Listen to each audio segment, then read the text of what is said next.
Welcome back, everyone, to the PUBG Mobile Pro League Arabia 2021 Spring Split, where we are on the final day of the first Super Weekend. Of course, my name is Holland Wolf, and I'm joined by the one and only, as always, Professor Tarzan. How are you doing today?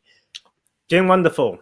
Love doing some quick mats as well, taking a bit of a, not really day off, I should say, just a different way to approach the game and looking at it. And what a wonderful day too for that first Super Weekend. And we're down to do this day 3 and just tracking off, doing some quick maths, right? We've got those leaderboards, but to find out how many points some of these teams have gotten yesterday just completely blown my mind away. Yeah, because keep in mind, overall in the second day, it was slightly different here, Tarzan, where, yes, we saw still Falcons keeping their wings spread, keeping themselves at the top spot of the leaderboard, but it was very much a big day for both RICO Infinity team and also Zombies Esports, and we'll get into the overall standings just in a short bit, but Tarzan, take me through just how big it was for these teams. Massive, right? Like Zombies got, just bring up some stats, like 25 points on their first day, right? Or Super Weekend. They got 84 points yesterday. Like RICO Infinity, huge day as well, right? 2 chicken dinners from them, same for the Zombies, so a bit of a Zombies apocalypse. Two chicken dinners by them, and then 2 chicken dinners in the hand of RICO Infinity, which is a team that got 79 points. So still pretty crazy, like through 5 games, get 79 points, that's mad. But also an important day for GUNZ. GUNZ Esports, 68 points yesterday. What a great showing. I mean, we remember that day one interview, right? The YaLLa Esports, seeing them as, their rivalry, a bit like both in the scene for a while now. So, what can we expect? But so that is why Falcon is still in the top spot, because they came fourth when it comes to daily points. They got themselves 54 yesterday. So yes, I believe they're still flying high, although they have not increased the number of chicken dinners. So no, further cash prize yet. But I do believe they're keeping themselves in a very healthy shape. And when we think about also the likes of these 2 veteran teams, Tarzan, GUNZ are doing well, YaLLa not so much. They're slightly further down on the leaderboard, but not only do we have to talk about the leaderboard, as we will get through onto that, but also about these chicken dinners, because the chicken dinners mean so much as well, especially in this Super Weekend. Keep in mind, guys, $965 going towards every time a team can get that WWCD in the bag. As Falcons Esports, you can see they've got 2 of them so far. GUNZ on the 1, RICO on the 2, and moving down still Zombies on the other team with 2 wins on the board. And we see that big win showing that not only GUNZ and Zombies and also RICO Infinity team having good showings, but also iKURD. Surprising to see them from 16th in the league stage, 7th currently in the Super Weekend. I mean, they didn't have like the best day 1, I have to say, but it's not too shabby. Like 28 points from there, and they added 50 points yesterday. So as a team who just made it into Super Weekend and now having a healthy amount of points, sitting at 9th, no, let me check that again, 7th place actually, 78 points. So that is a very healthy amount of points. So we're moving on to that next page, and then we can see the small disappointment coming from YaLLa Esports, and 15-point day yesterday. Yeah, also very disappointing. Unfortunately, it's surprising, I think, to see some of those more known teams as well, the likes of Arab GSG as well, further down on that leaderboard. All of these teams, including the Loyal team down at the very bottom, going to really need to pick themselves up. And we discussed about that mentality here, Tarzan, of these teams going into the 2 days. But I think overall, going into today, they should keep their heads high, reset, because there can be a massive change in just 1 day, as we've seen already between both RIT and also Zombies. Yeah, I think that is very, very true. And I think we're looking at these so-called bottom teams as well, because like if they don't get enough points, like that is the issue. Like you give those 4 teams that didn't make it to Super Weekend and say, hey, you know what? They are not that good. We can make it, for the second week, and we can maybe get those points in 1 day. Like this is a situation very scary for those teams who have like arguably less than 40 points. That is not looking good for them, because it's been 10 matches already, and that average of around 5 points or less is just not good. As we also get through to the RICO Infinity Team's map stats here, Tarzan, it'll be exciting to see exactly how this team specifically, should I say, is improved, because we say they had a massive win in yesterday. It was a little bit shaky in the first day, but going into that day two specifically, Tarzan, I think it will be very interesting to see exactly how they were able to reach a 117-point mark now. And also keep in mind, one of those few teams who have been able to secure 2 wins so far. I think it's lovely to see how teams bounce back and start to show their style of play more and more. And I think it's also very, key to see some of these teams just not feel like they don't play, like they're defeated for not getting wins, but they still get those points, right? That is what's matter at the end, because like this so-called chicken dinner like prize that may change how teams play, or their mentality around Super Weekends may not help in the final stages. But you know what, you win some and you lose some. It's all about wrapping your mind around it and still play your best game. As well, when we think about also moving into today, Tarzan, we have to think about, well, what are these teams going to be playing? And of course, they will be playing, as always, the beautiful sandwich, as we like to call it, going through onto Erangel, Miramar, Sanhok. Miramar and Erangel will be the 5 games that these teams will play on top. And Tarzan, moving through, especially I think around Miramar, has been a very hotly contested map, and it's something that here RICO Infinity Team, as we do say, have been able to actually navigate more so than some of these other squads who have really struggled on the Desert Dunes. Oh, we just need to see what they're going to say, because we've got a little bit of an interview coming from this team, and we will head over there soon. I think there will be some translation coming through as well. Let's see what they say. بالبداية كيف حاسس حالك وانت داخل على هاي البطولة؟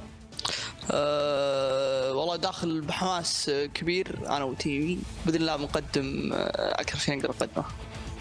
هلا خلينا نرجع للبداية، كيف بدأت رحلتك ومغامرتك في بطولات الببجي موبايل، وايش كانت اول بطولة شاركت فيها؟ اول بطولة رسمية شاركت فيها مع منظمة اوشتك، اول بيم شو سعودي. اول بيم شو كانت جيدة لنا، وصلنا الفاينل كمركز 8، ما كان المستوى المطلوب، لكن كأول مشاركة بطولة رسمية ممتازة لنا. كيف كانت ردة فعل أهلك وأصحابك لما حكيت لهم إنك حتكون مشارك في هاي البطولة؟ بالبداية ما كان في اقتناع إنه كيف تدخل مسار احتراف وما تصير مركز على دراستك أو بس مع الوقت صار في تفاهم. وهلا بما انك لاعب محترف في الببجي موبايل، ما هي اهدافك في هاي البطولات وما هي اهدافك كلاعب محترف؟ هدف البطولات اوصل اكثر شيء اقدر اوصله، يعني الهدف الاول، الهدف الحالي BMGC، الهدف البعدين على حسب وين نوصل. هلا لما نطلع احنا على فريق ريكو انفينيتي تيم، شو باعتقادك اقوى شغلات موجوده بالفريق وشو اضعف شغلات موجوده بالفريق؟ اقوى شغله بفريقنا امتزنا باللعب الهجومي، بالاجريسيف بلاي، بحيث انه فايتات 4 ضد 4 دائم لنا افضليه فيها.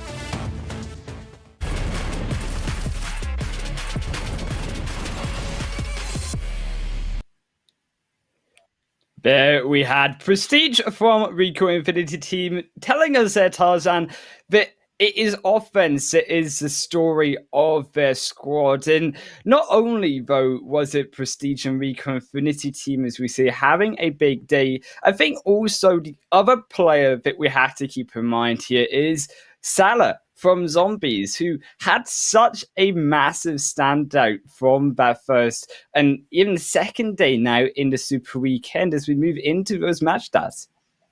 And I think it's just, we'll just keep repeating this player, I think, until his team starts to make him look a little bit dimmer. But he's definitely carrying his team a lot when it comes to his personal stats as well. And I think what is most important, right, through that past day is that he could translate that into his team winning some games. It's no longer about, like a personal glory thing. And obviously there's been some improvement that allowed them not to only win some games, of course, with that chicken dinner prize money as well.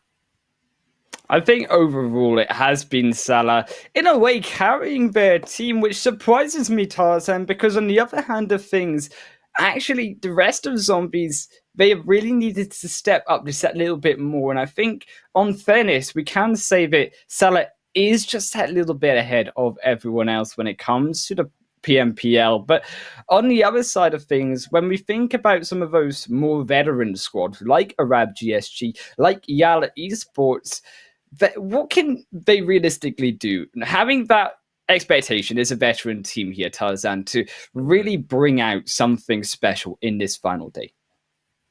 Oh, it's to revisit their, their strengths, right, and their own style, and not get to, sometimes there's leave the past glories there, like leave them in the past and focus on the present. And because we have all these stats, all these data that we can use. And speaking of stats, it is the Zombies esports team that we need to look at, because they've got such a crazy day to yesterday.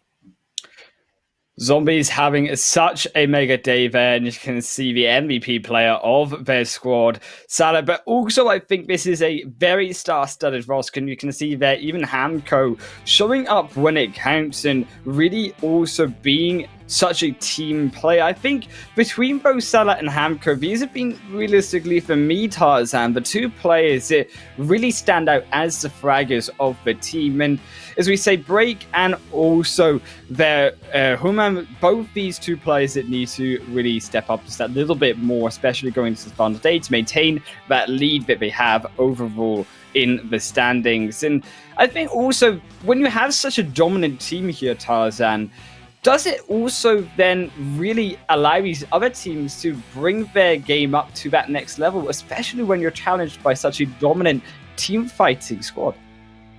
I think that is, one thing to... How should I say this? They're not triggered to do that. It's more like they get inspired to do that. They want to be on the screen because they're competing in the same lobby. So if they want to join, like these other top players, to show some flashy stats, they get to do that and step up their own game. But of course, we've got a little bit of stats coming through as well from another team. So that is Rad Esports on our screen, and you can see that they've been, fighting their way through a bit, but still, what I see is a little bit of struggle, because when it comes to yesterday, a 20-point day, and that is 4 points per game, and we just need more. Rad, they're really showing up strong, and I think Rad overall, they have looked in certain games strong, but you can keep in mind that they are in that 9th position, only 64 points, whereas the leaders are more than double that amount ahead of them on Falcons. So as you can see, even speaking of Falcons, so they take them down, and this is where also the bravery, I think, of Rad shows up, particularly in those do-or-die moments, Tarzan. That another squad that even when they do struggle, go for those fights, go for those kills, but something doesn't work out the way they want to.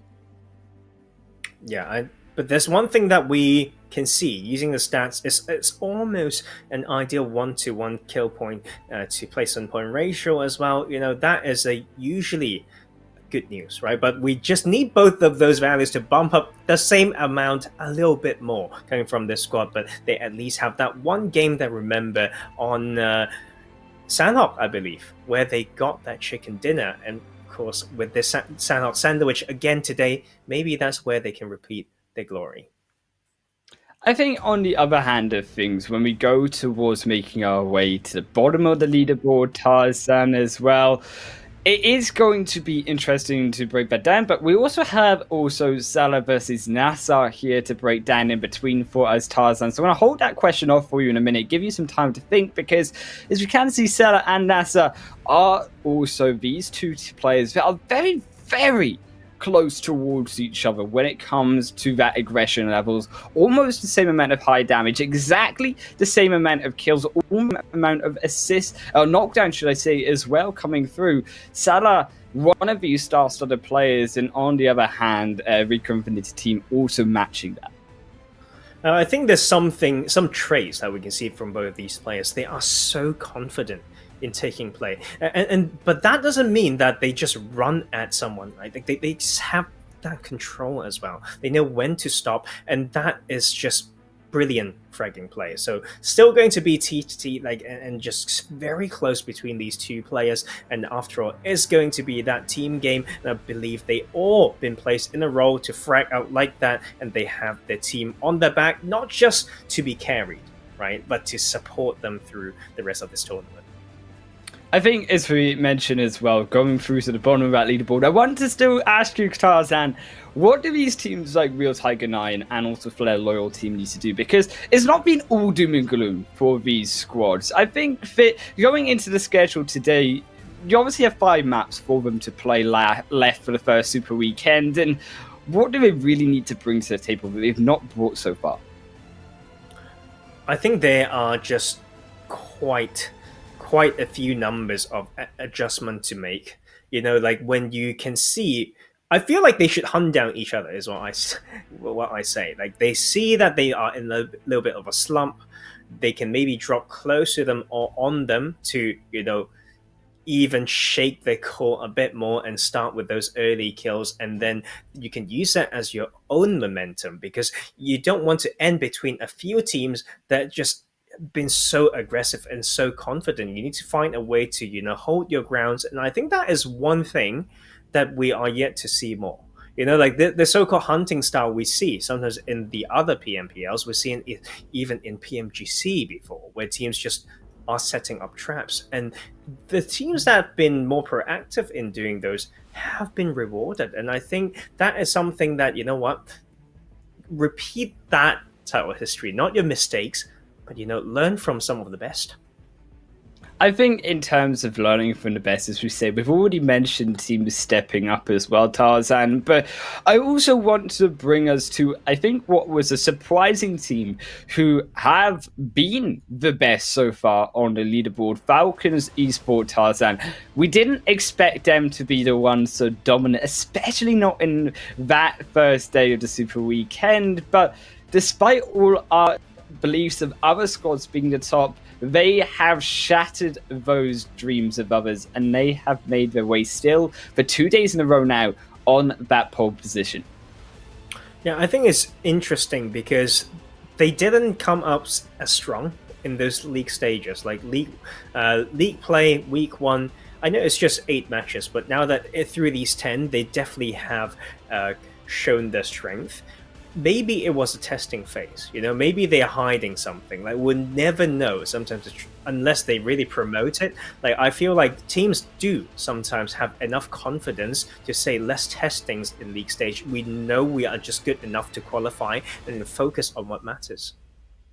As we, with that beautiful ending of the explanation of Falcons, see what we can do in our final day, because we are about to head through onto the first game.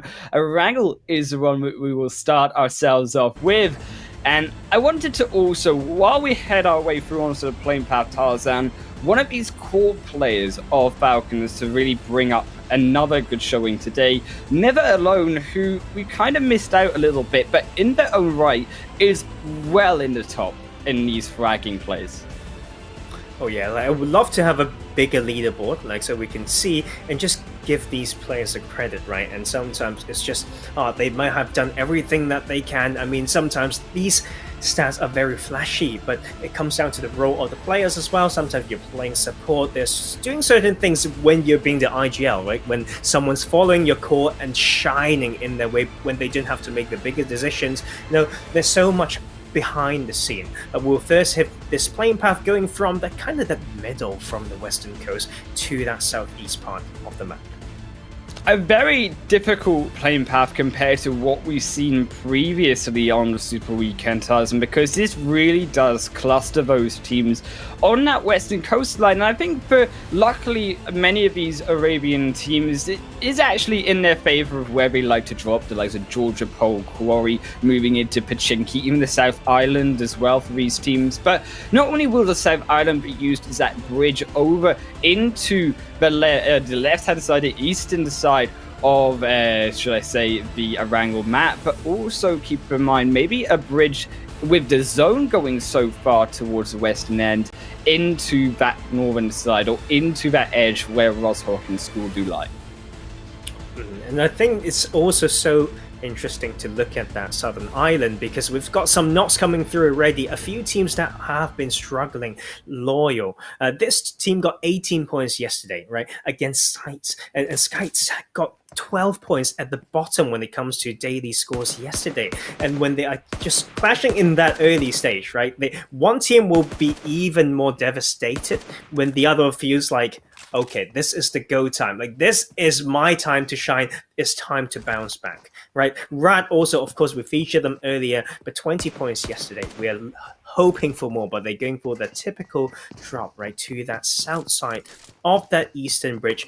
We see on the other side of that bridge, dropping pretty close to them, we've got the kings of yesterday, the Zombies.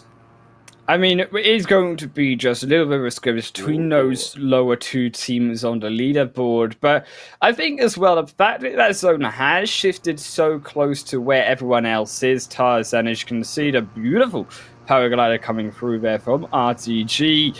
And I do want to mention here the likes of the possibility of the team moving towards that northern side, even towards Roshok in specific here, as you can see RTG doing just that. A more open space for these players to hit up on, and also a space that will or could potentially be very strong later on in the game if that zone shifts towards them. Yeah, I think that is, finding some anchor points, right, around that middle zone, and we'll be able to set up some choke spots. And I just can't shake it off. I love these early gliders, and they're using it properly as well. You use what you can, and just not giving away too much sound, and they just use that to get into the city and grab further vehicles, and you use what you have, and that's them arriving also in a very nice manner, right? 2 in the car and 2 in the glider. Zombies as well, as we mentioned, going to be more towards that south side of the zone, more towards looting their way through. As you can see, they are still 600 meters out, so they're going to go for a more steady, slow-paced game early on. You can imagine moving to zone as time moves through the match, but as well a team that have been very dominant is currently sat in the 4th place position. Alpha Legends Tarzan sat on 114 points and did even when it comes to both their placements and their kill points at 57. Yeah, I mean, the thing is, though, this team hasn't got the biggest day. Yesterday, they were pretty high up, right, after day 1 Super Weekend, but yesterday it was a 36-point day. So, need to hold it down, just keep showing their strengths. And I think that is also some signs that they need to pick up, is that the style that they've been playing, it's a little bit, I shouldn't say risky, but you're relying on the circle quite a lot, and I want to see them play more proactive to fight for some spots, so it's not accidental that they end up in the strong spot with certain options for themselves, so they have a big day, and we need more from them. And you can see yesterday, those 36 points, we are just expecting more from a team that ranked so high up after day 1. I think certainly in the first day where we casted Alpha Legends, the more standout player for me really is Chaos as well. We'll have to hold on to Chaos for a moment in time, because unfortunately for Surprise, he has been ambushed by all members of RICO Infinity team. The trio moving in, we find a quick knockdown, a quick flush through, and that'll be the first kill confirmed through of a game, or should I say the second, because obviously these guys were the first from Flare Loyal team. And RICO Infinity team continuing their streak for now in the early stages of yesterday's win. And I think it's also the fact that they're so contested around the western side of the map due to the playing path, forcing some of these players into positions or splits that they don't really know how to hold. And this is great from RICO Infinity. Feel like they just want to clear out everything in between, when they're going for that rotation, waiting for that phase 1 to show again. If I've just missed that, you can see some teams are certainly moving towards that eastern side. There'll be so much ground for them to cover and maybe still loot up if they want to go all the way to that eastern parts of the map. And but for now, they just need to set these basics, right? SCYTES lost 1 early, now just need to use those vehicles to keep maneuvering, looting up. But some early congestion here as well between YaLLa Esports and the side of HOTLINE. HOTLINE's not looking so hot right now, so when they mix up sort of power move, I should say, in these power positions very early, you expect them to know what they're doing. Man, not hot right now after the first 2 days of a super weekend, but there is still 5 more games here to go, and if they can heat themselves up and burn down YaLLa over right now on the Everest mountaintop. But no surprise to see 2 teams skirmishing for obviously the early vision. It does provide the fact that obviously the zone, keep in mind, is over towards the northern end as well, so Everest plays that important role, Tarzan, when it comes to teams overlooking those, rotating towards the north if it continues later on to go that way, or if it shifts back towards the south to try punish those teams who made those early rotations. And I think it's important to know some very key basics, like how HOTLINE was kind of at Everest first, and then YaLLa pulled out. But when YaLLa pulled up, HOTLINE tried to repark their car. So I want to point out some facts. Like, I love those experiments, Island Wolf. It's the vehicle sound rendering distance. I feel like they moved the car when it's just too close to the pulled up YaLLa Esports team, and then that just really made YaLLa notice that someone's on that other side, and we just maybe reposition and outflank them. So those are the basics that we're looking at. But speaking of that, we're still waiting for these teams as they move with the blue zone. The zero is the time on that clock, and we've only lost 2 players so far. Phase 2 about to move their way through, and also I want to get back to the point there of Alpha Legends and Chaos Tarzan, because this player, especially on the day that we did cast him, was one of the standout players of the squad, was consistently fragging out of their mind when you thought Alpha Legends might have not had such a good showing. And I've been particularly drawing back to the first day, the second Miramar game, where Alpha Legends were actually able to secure themselves a second position in what was, I think, a very difficult zone for them to move into, even next to the likes of NASR, who took that win.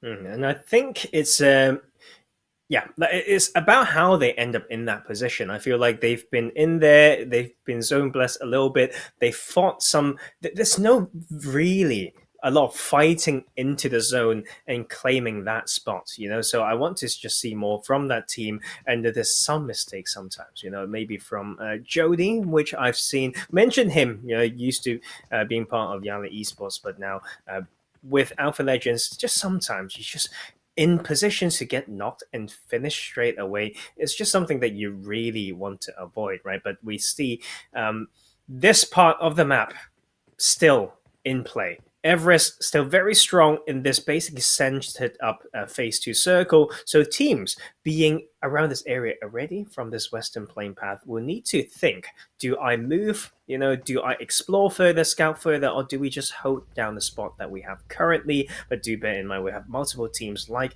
iKURD still need to find a spot for themselves. I don't think their phase 1's been like that quick, and they're holding spots that not particularly strong in choking. And as they expand the control, looking at these used to be the yellow houses, and I think that is probably a better spot to hold. It's not the first time we've seen iKURD, though, Tarzan, make this rotation through ruins.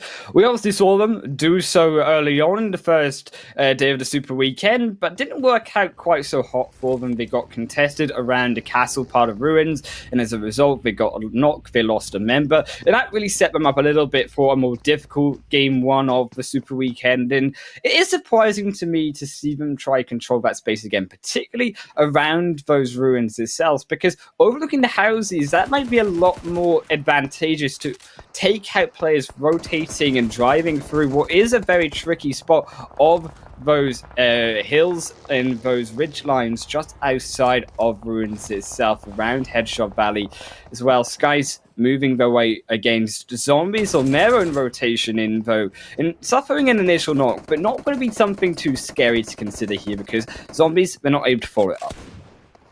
The thing is, that is at the price of a vehicle. We all know how important that is, right? It's so hard to, find a new one in the circle that basically complements that phase 1, that plane path. So they are going to suffer like from this mistake. Of course, brilliant shots landing from the side of Zombies, holding a very typical choke spot as well. Good 360 control from this, what we call the Pochinki Hill, and leaving SCYTES on the other one. That is like essentially has like fewer dips to play off, and so any spot can be difficult if you just don't know the strength of that particular landscape. I think that also plays into the fact that Zombies catch SCYTES on their rotation as well. Clearly, SCYTES, they're not planning to stay here based on the current rotation and being caught by Zombies. And the fact that they at least do have a buggy and also a car means they still have some versatility when it comes to those car rotations later on. They're not going to be confined to just one vehicle, which is the core thing for both SCYTES here to take out of this skirmish, as we say, though. Albeit they're not going to be a great showing. Losing one of those vehicles early on does make those playmaking abilities just that little bit smaller, as that zone will also move smaller down towards the south side, though, to Pochinki. And this hard shift going to be particularly scary for those teams like HOTLINE, like YaLLa, and those teams on the north side moving their way down, because that northern side in particular, Tarzan, is already congested. Very, very hard zone for these teams. They need to go like now, because there's so limited amount of compounds. Like those hard covers will be highly contested. If not, right, they will just get funneled into these areas with hay bales and whatnot, and maybe in the Gatka chopsticks. We'll definitely start to see that soon. And I think by the time that these circles completely close, we may be down to, I'd say, 56, 55 players, because there's so many choke spots here, as you can see. RICO Esports choking a little bit on that outskirts, not going to be easy. What a good setup by the side of SUDOR. SUDOR moving in over Rad and just annihilating member after member, almost fighting a third knock there. You can see the Van also smoking up there. The Chief, should I say, sorry, but SUDOR will claim their second member of the fight. Rad just reduced to the 2 players, and there even Dahab not safe for the moment. Has to make that emergency drop out, as that Jeep did go up in flames, sending him quickly to the solo player, and now having to leave one player behind. See that no longer safe. Understanding that Falcons could also shoot over if they decided to go for that revive. At least that is the better play in the smart. Just sure the side of Brad, they keep themselves alive. So tricky. There's so little space that you can work through when there's so many choke spots, like those 360 compass around Gatka, so many dips, and you can see the Rad is the first team out because they went into a position that is so hard to claim when you're late, and that is them paying that price, and reactively driving into an area of the map that they should know. By now, that is just so hard to enter, with so many teams set up spraying you down on that northern half of the map. I think it is surprising the fact that Rad being so aggressive in the Pochinki flats, as we call it here, Tarzan, because being so open and being so clearly a target for all those other teams actually around the flat space of Pochinki, and being in those compounds just to really take fire and really take knocks and points, as the side of Rad just get themselves wiped out. But also I think going to be a little bit of a trickier position for those teams who decide to rotate down, yes, on a more safer initially rotation in through the headshot heals, but Alpha Legends, they do make it work. They take out SUDOR's first player, the first knock coming through, and this does buy a little bit of space, but SUDOR also that 2-2 split, they could find that flanking attack onto the Alpha Legends squad. Chaos almost going down, will get firsted out, and there goes the 1-for-1 trade. I think that's at least Alpha Legends doing their homework better than the side of Rad last time. The other team pulled up, they didn't have that overwash and just came into the area in those traps. But Alpha used that typical play with that overwash and not one, and then will be using that landscape to support and revive still. But SUDOR does have multiple sightlines, and this is Alpha needing to burn quite a lot of resources and utilities if they want to get out of this area safely. That phase 4 is about to close. Just another 11 seconds to go. Seems like there will be so many teams needing to funnel into that western side of the circle, and the kill feed's going to pop up like mad. Fixden going to be such a crucial player for SUDOR to gatekeep and keep Alpha Legends at bay. It was RICO Infinity team, though, not having such a hot time right now. Flare Loyal team going for the second team of the game for them as they go against RICO Infinity team. Initially find the first 2 knocks, but straight back at you. RICO Infinity team take one down of your ass, and now Alpha moves in for just try to find the flush, try to find onto Prestige, but won't be able to find anything for now. Now comes the flank round, but will not be able to trade for anything just now. And solo Alpha also goes down. Straight back into the dirt there for Flare Loyal team. Unfortunate for them, but those 2 knocks should be confirmed through from RICO Infinity team, and you don't imagine should be much they're both easy and NASR can do about it. It's just so tricky, and for this compound in particular, is the risk of the third party. So you can see RICO Infinity showing a lot of strength in the past 2 days. They just know these basics, man, and use that to maneuver around a compound that can be watched from multiple sides. Will also grab their revive plus healed up after landing 3 kills. RICO Infinity team still staying strong. Can be thankful, of course, that YaLLa off the backside also went in for the plays as Real Tiger 9, not so fortunate, will fall down next in this first match of the day. As you can see, Easy making that Jeep rotation, trying to find a new angle to try aggress RICO Infinity team on, try find some space into zone, because keep in mind, Easy inside that building is the only next safe space in, but they can see Loyal, should I say NASR moving in onto the Infinity team from the backside, and RAT, they lose a member of that Easy aggression onto Easy. As Miracle will punish that through, but can they find a second one? Can NASR also find a little bit more space around them inside the zone, up against their own squad there, or trio, should I say now, of SCYTES? Oh, you know what? That's not how they want to lose a player. RICO Infinity team should be better. We complimented them for knowing the risk of third party, but then they lost one important player in that. But you can see they're still trying to clean this up easy, not trying to give any audio cues away. Being the last one standing for the Flare Loyal team, he has to know those basics. But iKURD also under immense pressure, killing each other is themselves and GUNZ on this northern side. GUNZ up against a 2-on-2. They found initially one onto Helmet. Allegra goes in, but can Allegra find a knocks? Just finds one, but won't find a second.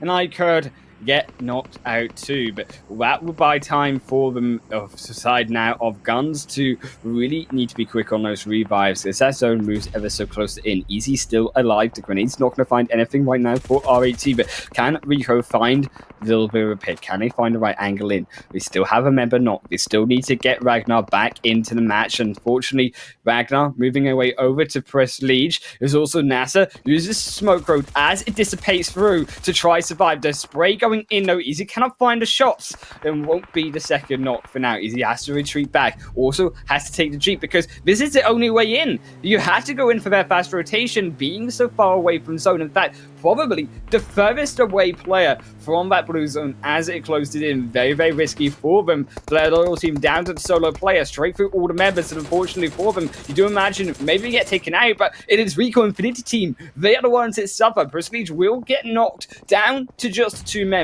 In order, meanwhile, Loyal get the way into zone.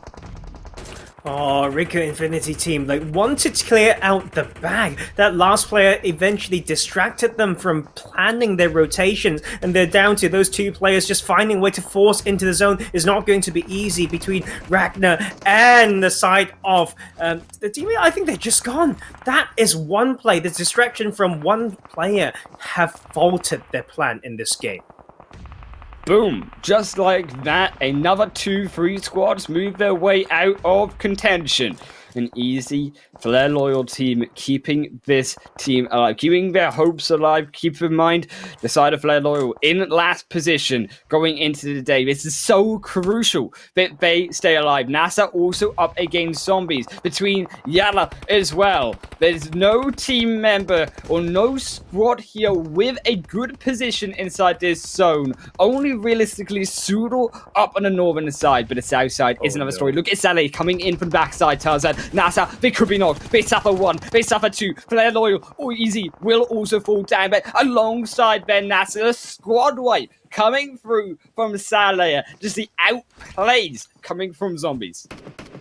It's the small maneuvers, man. Those small rotations using the ridge line to wrap from behind to clear a side before moving over. They didn't even send everyone there. That is them with the delegation and, the confidence in each other. 5 kills right now with the full squad in this circle, but they shall be tested once again. And that will be a northwestern shift in those hills still. And that is the team that are around Pachinki still need to move in with the vehicles or whatnot. YaLLa needs to hold this down. They still got some kills, but they don't have the numbers advantage. A boost, Sky to move in. They can't find a grenade, so nothing goes straight into target for now. YaLLa still up to him, but strong. Inside the dip, though, you can see there's no vision for YaLLa in their way to the zone. They have no line of sight on where these teams are. And Tarzan, that is so important and so negative of a point here for YaLLa to try survive into the zone moving forward. It's just a very tricky zone, it dictates so much for you. So, if they know that it's unlikely to get in or if their position's compromised, start planning, find the best way to get some points, or just spread your mess if you can. You can see the side of Alpha. Just need to split their bets right here, and they will be losing their ground. They've lost their car. I feel like they will be losing the chance to grab more points as well. RTG as well on the outskirts. They need to mitigate their positions now, keep them silent as they move their way through on the building. As Zombies, they continue their aggression in Tarzan. Zombies, they're looking for the next onto Alpha. It'll be SUDOR, though, to take them out. And I think SUDOR, with such a strong position, you do imagine this could be their game, but Zombies moving their way in could be the upset. They got all of the space required of them now to move into the zone. It's just about how they choose to play this as well. Alpha Legends not so fortunate, will get caught out. GUNZ as well, losing Hamodi. Freak as well could be knocked away. Inside the smoke is the only protection they will have. One smoke screen to keep them in this final 6 teams. And Molotov going in, even more thrown into the fray. Freak gets blown up, and that will be GUNZ eliminated out in 6. 5 teams as we go into the final few moments of this first match. But you can see, Zombie did pay their price there. They want to play aggressive. They got those kills, but was that worth it? When they want to clear it out, not knowing the protection of the ridge lines is how they got sprayed down, losing 2 players, I believe, in that skirmish as they wait for the next one. Never alone, trying to make something work. Falcon still in play to maybe get the 3rd chicken dinner of the Super Weekend. Look at the positioning. They're tracking even more in. Demir finds the knock. That will be the grenades coming through. Now Never Alone opened up a little bit of space. Can see also YaLLa inside the smoke. Smoke disappears. And now they have the position aware of where YaLLa are positioned. Now, RTG, though stuck inside the smoke, still cannot find their way out. Tarzan as Falcons continue this push through. But in their push, a little bit hasty as all their members together means that now Zombies take advantage of that. Knock down Never Alone. Halt the extent of that push for now. RTG thanking the 3rd party from Zombies is still they hold on, but outside of zone, phase 7 moving its way in. 15 seconds for Zombies to make their move, make their crucial decision of do or die in this first match. Break goes in first, but gets immediately obliterated by the bullets of Skiton. SUDOR continuing to keep their strengths, but also need to move out. Falcon retreating for the moment as they too move their way back up the hill and saying not to go for RTG, at least keeping 2-2 split for now, making sure that they play for zone. YaLLa going to be eliminated. Never Alone still up against Marshall. Marshall going back down. Never Alone goes for the peak, goes for the first, and that will be a knock, but traded away. Flame finds one back in return, but Flame is the only player. The bullets coming in, has to heal up. This zone also coming in behind him. Flame could be caught.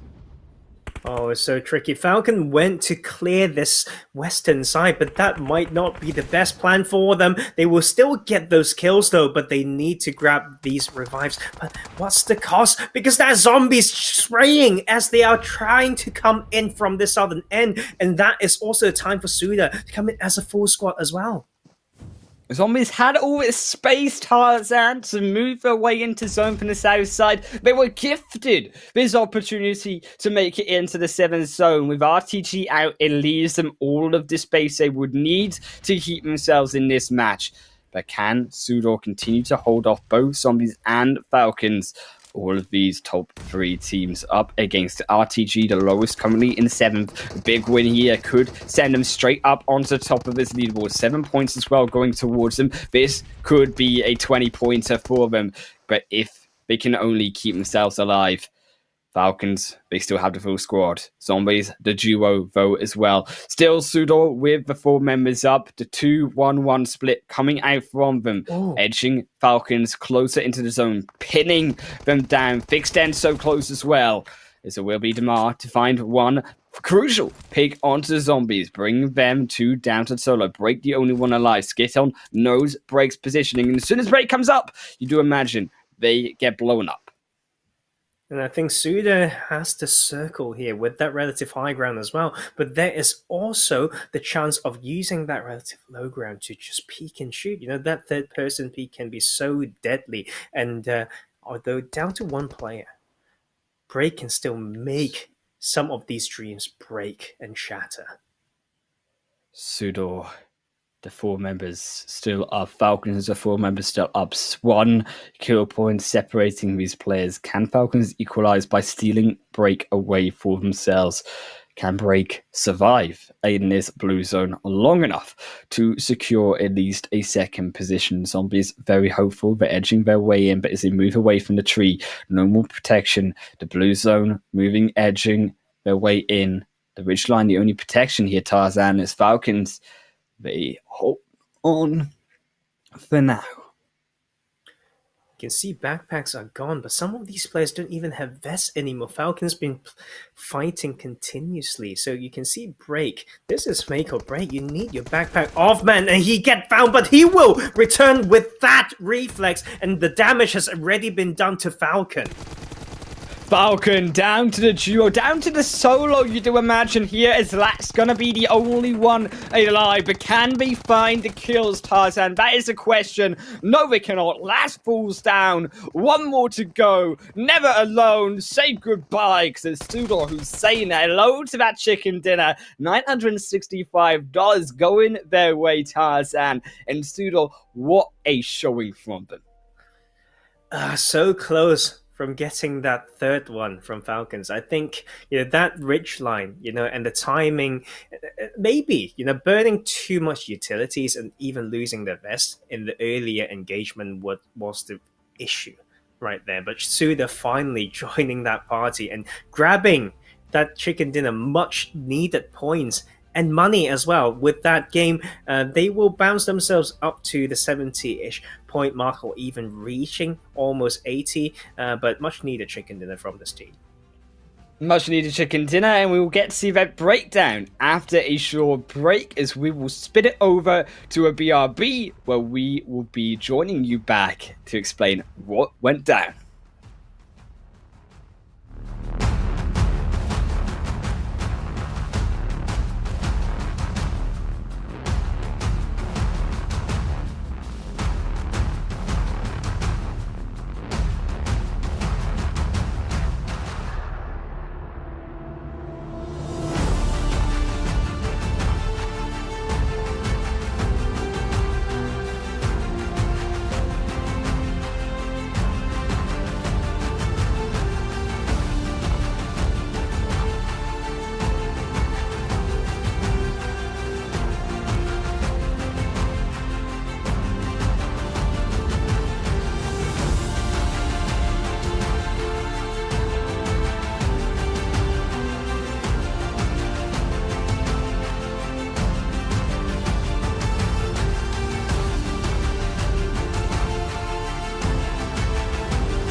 Welcome back, everyone, to the PUBG Mobile Pro League Arabia 2021 spring season, where we just came hot off the press of SUDOR's big fat win on Erangel for the first game. Tarzan, it was a beautiful win, capitalizing off of Falcon aggressing over Zombies for that extra kill in those 15 points, going strong for them. But as well, going strong here is our sponsor, Nemo TV, the official media partner of PUBG Mobile Pro League National Cup Campus Championship in 2021, as we also head our way through to the stats. Have a look right now. From that match, SUDOR finally getting the chicken dinner. They came in that day one as well, dead last. This is them slowly coming back. Of course, yes, there is some zone luck, but they made it count, right? They fragged out, used their possession, and used those roof very nicely as well. And Zombies, once again, grabbing those points ever so deadly, still leading that chart when it comes to kill points. Yeah, and big wins there for some of those other teams, including they're both also Falcons and Zombies, as we say, moving their way through higher in that leaderboard. Falcons being able to maintain their lead with their second place win, still getting kill points alongside it. But a slight drop there for some teams on both the sides, RICO Infinity Team and GUNZ, who didn't have the immense damage share or the kills that those top three teams really did bring.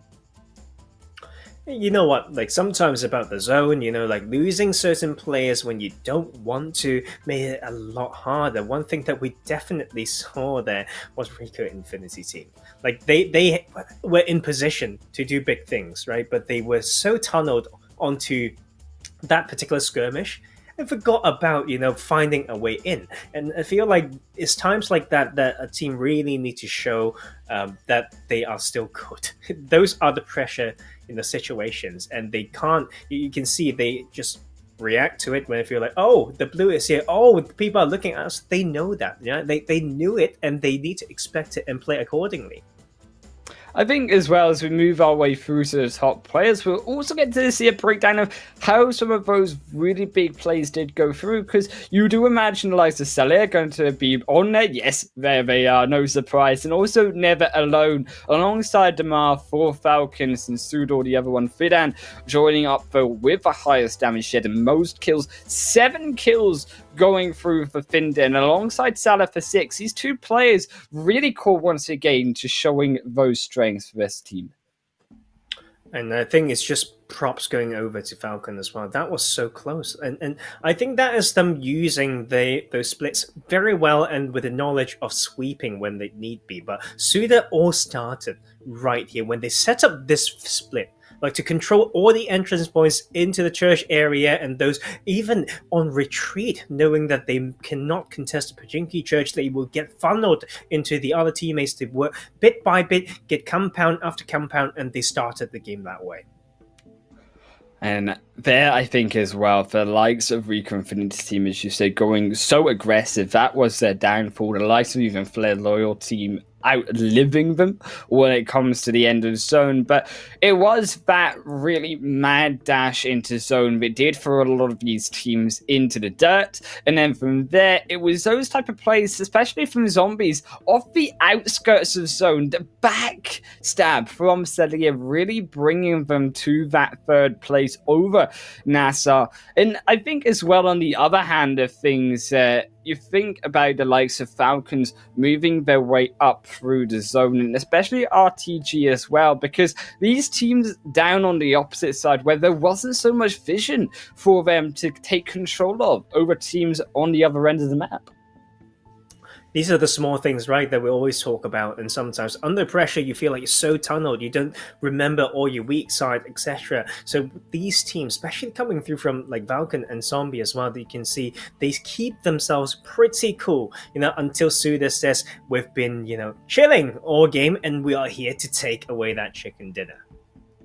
So we say SUDOR Esports going to be the one $965, the chicken dinner win alongside it. But then we move on to the next game here, Tarzan, Miramar, where we mentioned actually through the start of the day, RICO Infinity team being a very strong squad here. I think alongside Alpha Legends respectively, an opportunity for these two teams to show in. But as we also move our way through to the stats of SUDOR, we get those big beefy numbers, Tarzan, 2470 damage coming through.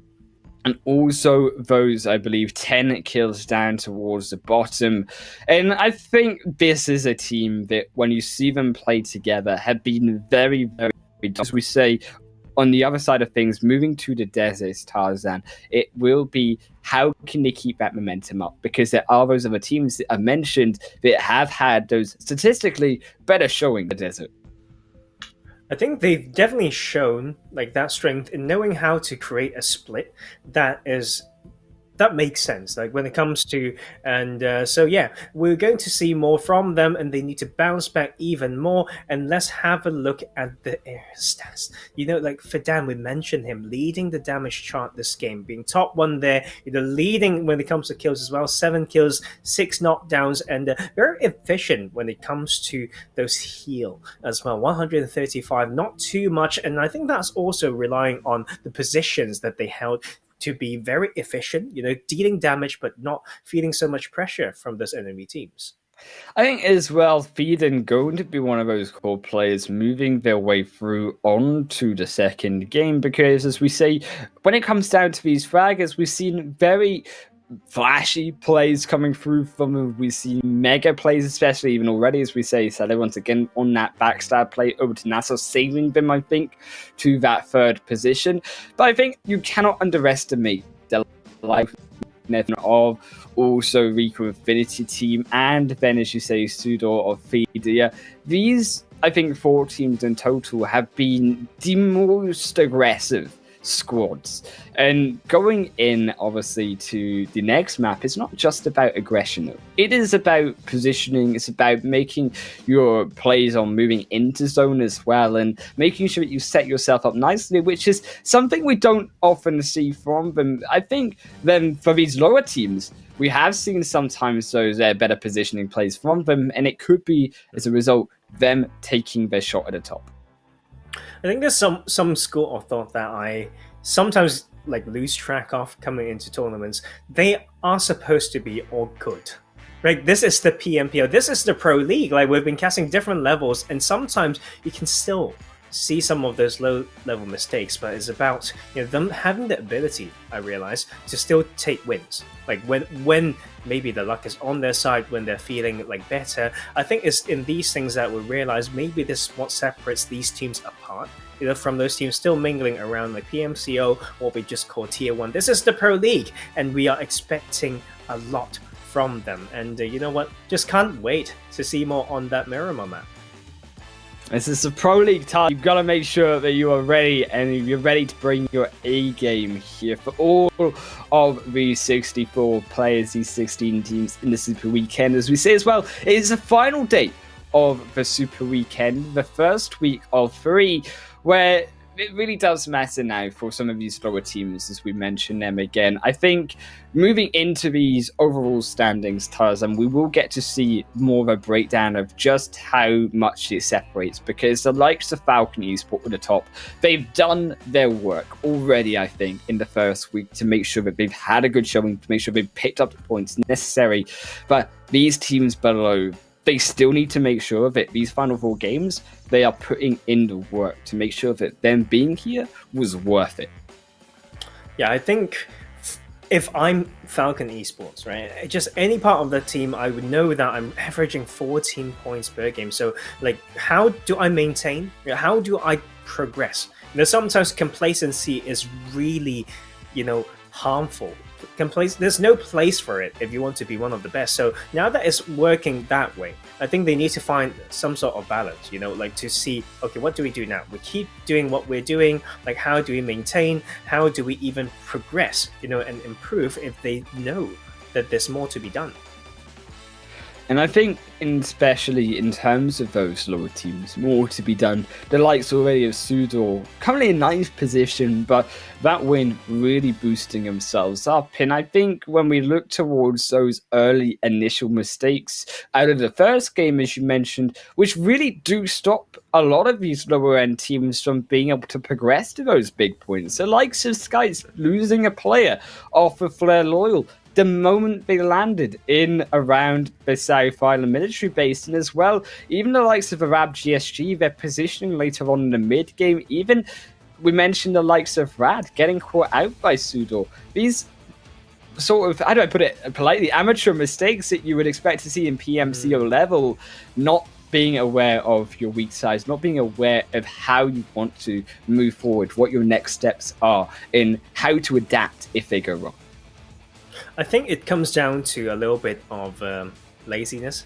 I feel like in those early game essential bits, right? Like how do you, like when do you actually jump? Like you realize in pro play sometimes, although the spot that you want to jump is in dive distance, you do want to float a little bit or jump a bit earlier just because you're on scouting duty on a particular site or particular city. All these things are important. And like, when I coach, these are the things that I really, focus on. When players need to know how to make every bit of information count to secure their early game. And sometimes teams that don't do these basics, as well as don't study each other's drops or splits, are those that should suffer. I feel like it sounds really harsh, right? But I think you need to be able to do what other people are not willing to do, so that you can get like what they want that they can't get, because there's a lot of people in this world who want something and don't work accordingly, right? And I think like when there's so-called money on the line, when I mentioned sometimes how you do one thing is how you do everything, these things count, and you just need sometimes one play, one person to bring the energy in to change everything. That's why we really value those people in this world. I think it is about that team morale as well, as you say, exactly. It's about moving in now onto Miramar and making sure that your morale, yes, you've not had a good overall 11 games so far, but there's still 4 more to go, and there is still plenty of time to pick up mega wins, mega points as we move our way in over to Miramar, the second game of the day, as we head over with the playing path. And also Oppo, born to win. Welcome to the exciting match brought to you by Oppo. Get your gaming mode on with the much loved Renault 5 series. And Tarzan, this looks like a very good playing path to me, if I do say so myself. Yes, it is straight through the center.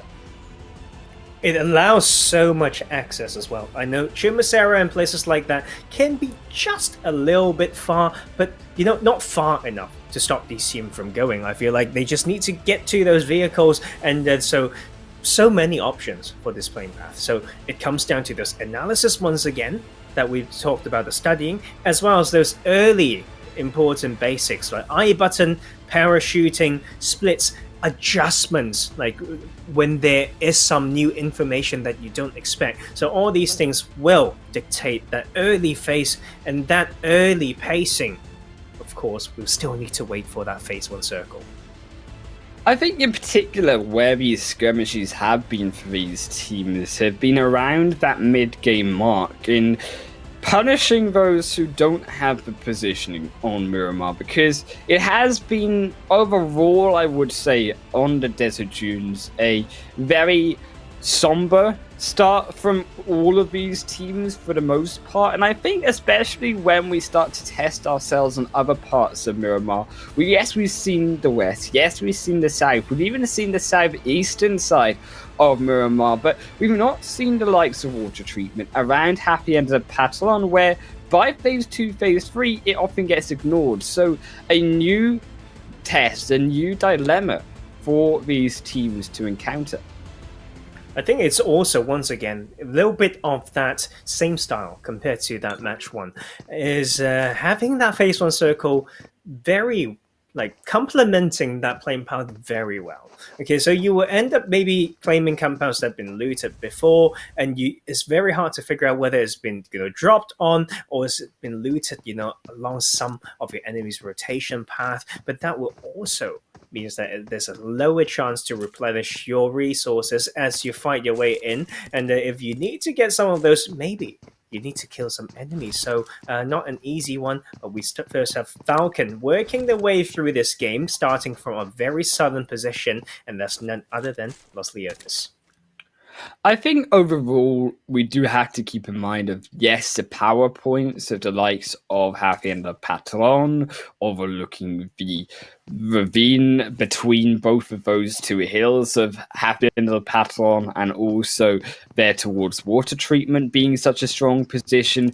But I think even the eastern coastline is something that maybe teams should also keep in mind here that they perhaps don't. The likes of those in Puerto Paraiso, the likes of those in Impala, can still move their way up to the northern side because it is still a zone that heads its way up to the northern regions of even Torre Ahumada. Yeah, I think for this type of map, like you need to kind of dissect it once again in those 4 quadrants, like I always like to analyze. And coming through from that top left, like top right quadrant, I should say, is probably the easiest. There's like ridgeline after ridgeline to slowly maneuver through. You've got access to multiple points, and you can see, like teams will clash and end up in some really messy fights. I feel like if they on the bottom left, around that Hacienda area that you mentioned, with people needing to come through El Azhar or Junkyard area, those teams that started from the north may have a little bit of an easy access. But you know what? Sometimes when you have a particular plan that requires you to go very, very far, you may just be in your t-shirt, you have very nice hair and mustache, and almost ghosting the rest of your teammates from SCYTES and just running for a car. Like so many of these players already have started looting, but if you go for a very a far drop spot with a good reason, then yes, you can use some of those running. I feel like I was watching Forrest Gump, to be fair. Oh, what a good film as well, as we do see though through on the other end of things Alpha Legends continuing the looting stage up, and I think there's guys highlighting a very important part of Miramar itself in that focus on vehicles, and something that SCYTES, when we look back towards Erangel, made that early mistake on their rotations with vehicles. So this is an opportunity now on VMAP to increase on to better from your mistakes on to be able to show up with. Yeah, and I think, right, like this type of map, once again, may favor like a team like Falcon, just because I feel like they've shown these strengths, right, in adjusting their position, although they keep getting the circle. Like that is, I'm talking about mid-late game as well. Like, a lot of people would just use that phrase that I sometimes find very hard to deal with, because they would say, we're good here. Like, we're good here sometimes is just not good enough. Like, you just can't look at the map and say that we're just in. You need to think about what it means to other teams and then how to adjust accordingly.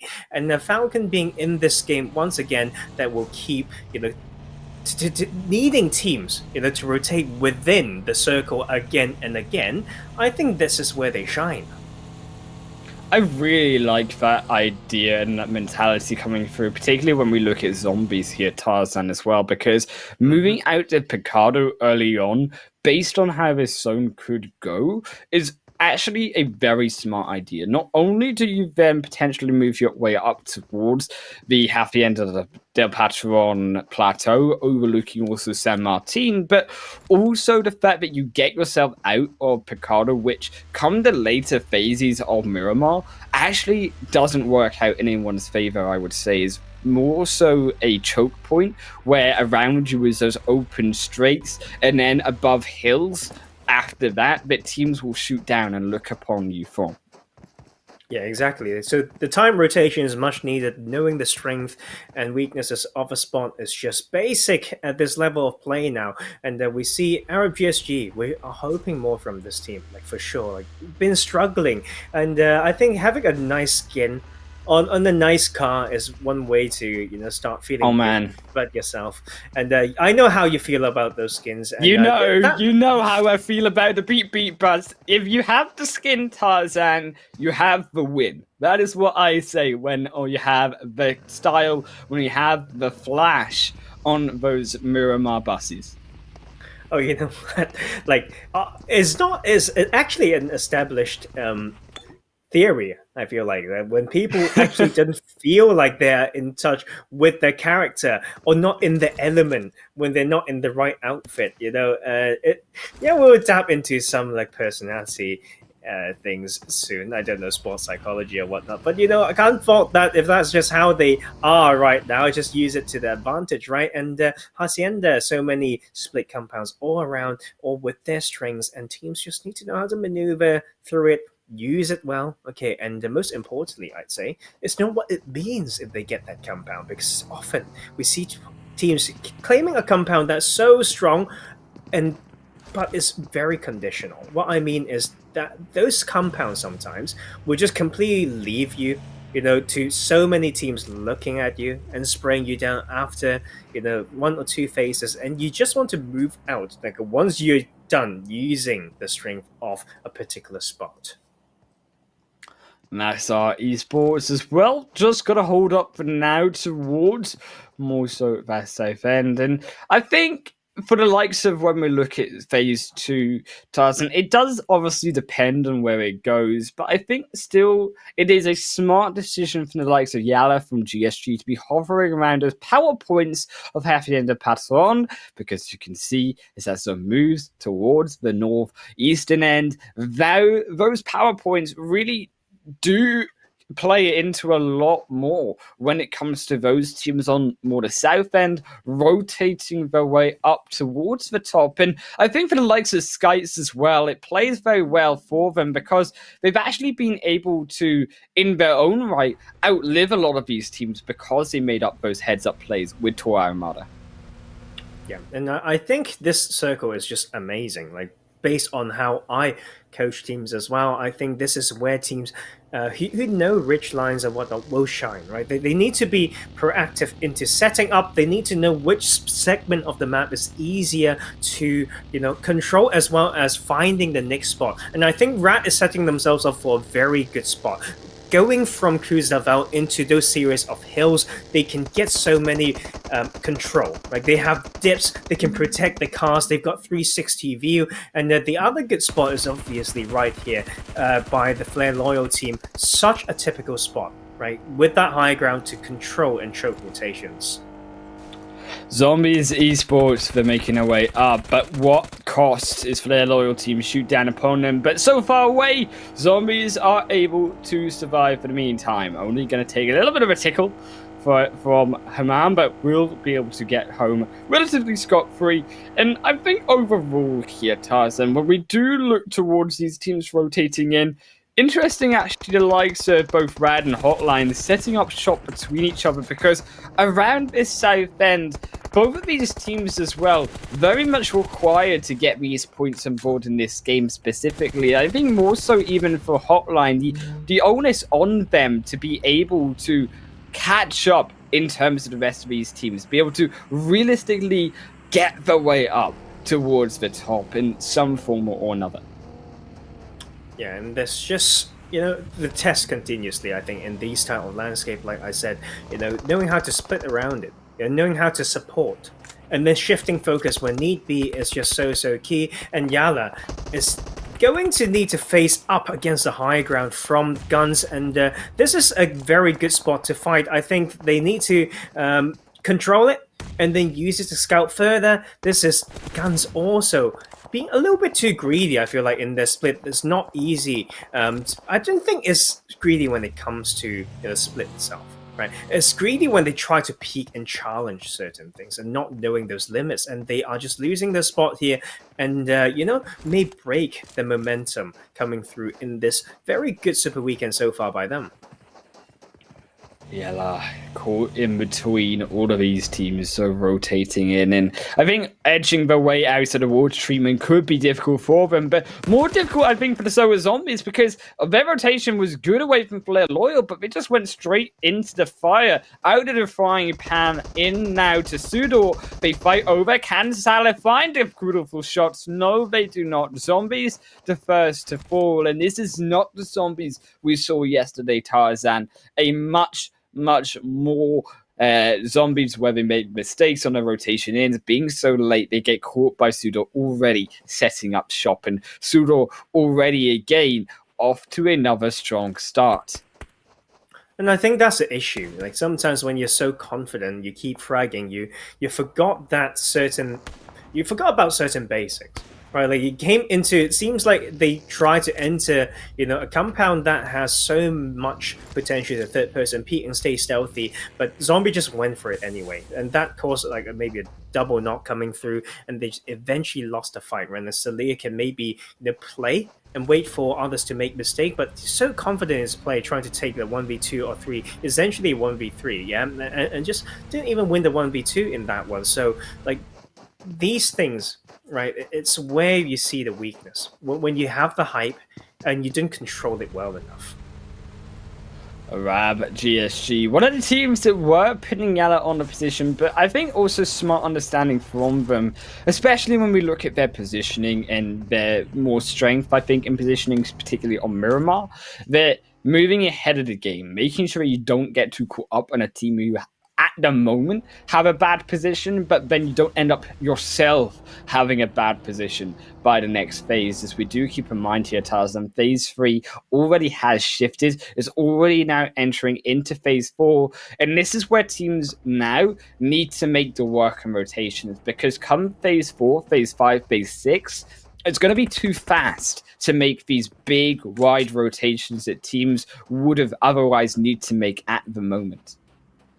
Yeah, and I think this is about the landscape. This is the type of circle that you need to just know that if you happen to be on a certain part of the map, it will need to force you to make that quicker rotation, right? Some of those spots will just leave you to play, spoiler a bit more to play edge, is adaptability after all, right? We always talk about that, and without this, you cannot be the best team. Their loyal team, one of the teams on the bottom who need to show that they can compete with the best, still need to make that move round. iKURD successfully was a little bit shaky of a rotation over from Loyal, but they do keep all 4 members up.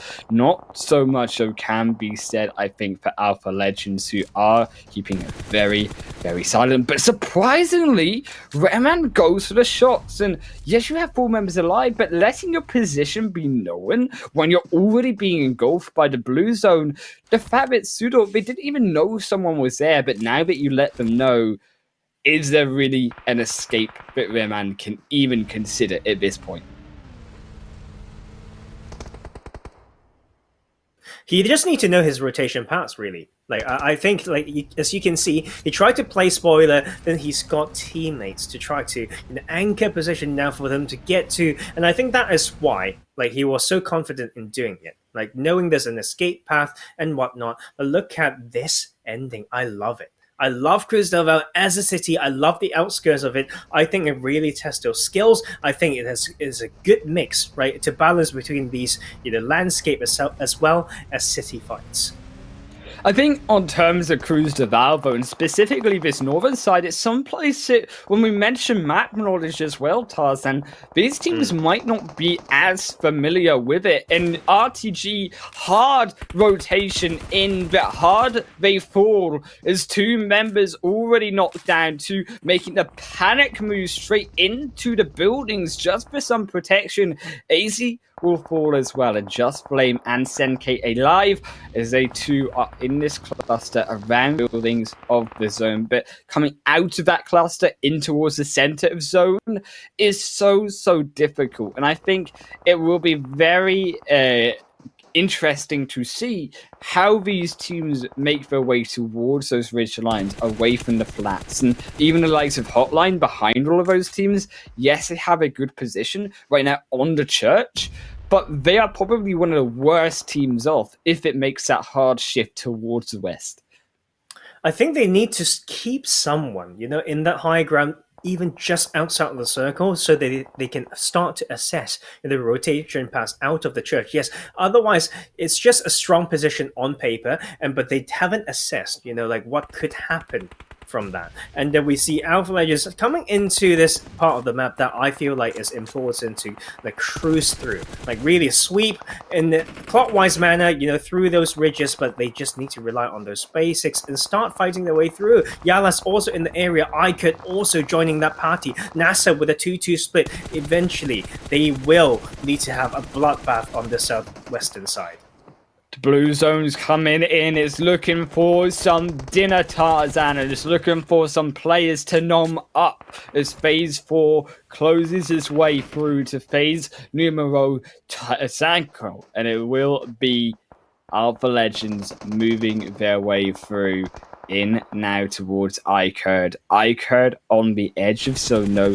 Also NASR playing spoiler both against also Alpha Legends as SUDOR Esports will fall down alongside YaLLa is unfortunately not able to make the rotation in. Cannot handle the heat as we're down to these 13 teams. Still many teams, but I think because there are also so many squads in particular still alive, the playmaking potential coming out of Cruz de Val on Phase 5, if it does shift away, could be very chaotic.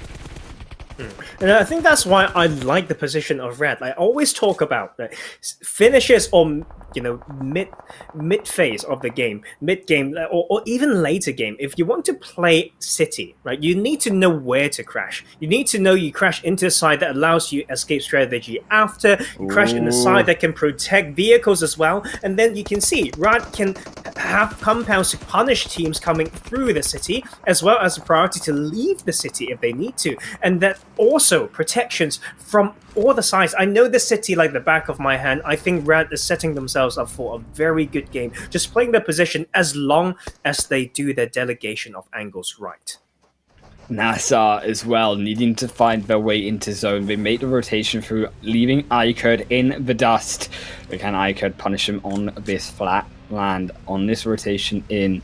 No, they will not. In NASR, they get their position through. iKURD, not so hasty, will get punished surely by this next Phase 5, already on its rotation now in. And all of these teams, particularly on Cruz de Val, the likes of HOTLINE, the likes of RTG, the likes of also Rad, gatekeeping all of those teams away. Falcons even in there onto Cruz de Val. All of these squads going to be forced into each other like an ugly sandwich of players. As Real Tiger 9, they also suffer knocks. You can see as well for their loyal team, not so luckily moving into zone 4 them, will also find themselves eliminated. Meanwhile, NASR trying to punish away iKURD all through this rotation in. But iKURD, they make the next heads-up play, which is actually to rotate flank around the wide rotation from NASR. Don't go heads first. Try gatekeep NASR, should I say, in the next zone. And I think those are some great rotations coming from some of these teams, like knowing the ridge line, knowing like how far to rotate from enemy. Sometimes you can be, when you're far, it makes the spray even easier. So like rotating at a different time as well, between the few teammates can make things very, very different. Arab GSG needs to make this work now against one of the best teams in the lobby. RICO Infinity team will have a little bit of that advantage from the relative high ground and ridgeline protection. RICO Infinity team is still waking their way through, still trying to find some position through, but Arab GSG, they're just smoking them up. They're just trying to make sure that this rotation in is flanked round to the side that they don't want to go on. But GSG, they fall anyways. At least they find by knock and return. Rex will find, but Rex has to be so careful because behind them, Skypes lie in wait. And it is about teams on teams, Tarzan. Once again, still the majority of all of these 10 squads, so on the eastern side, is that zone shifts in. If the zone shifts shifts towards the western side, Tarzan, this becomes a much more difficult game for all of these players. Yeah. Oh, just look at that shift as well. Back into the city. It will be slower than we think, right? It comes down to when do these teams start to strike and start spraying people down, because there's so many falling edges, small dips, trucks like this that can make it so tricky. And the rat will be in that center. Will that caster blessing come through finally? I mean, you say blessing, Tarzan, but I feel like sometimes all we do is curse these players. They've survived for now. They've got a position for the meantime.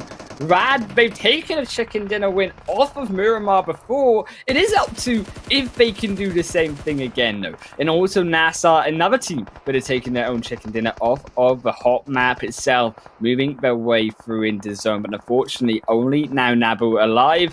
And as you do imagine, as also more NASR fall, NASR eliminated out of the match. Unfortunately, cannot find their position over the wall, get blocked off as SCYTES as well, trying to block off the hopes of RICO Infinity team.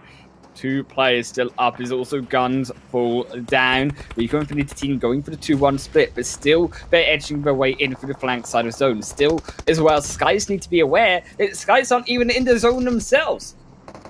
Oh, and that's Rat now getting breached in this set of compounds. iKURD is taking them one after the other. It's not easy for Rat here. Like, they are so split, and they need to take these 1v3s if a team just come in like the tide. So they need to tighten up their formations and just know when to stay silent. There's a chance for 1v2 or 3 only if you know how to limit the amount of info that you're giving to your enemies.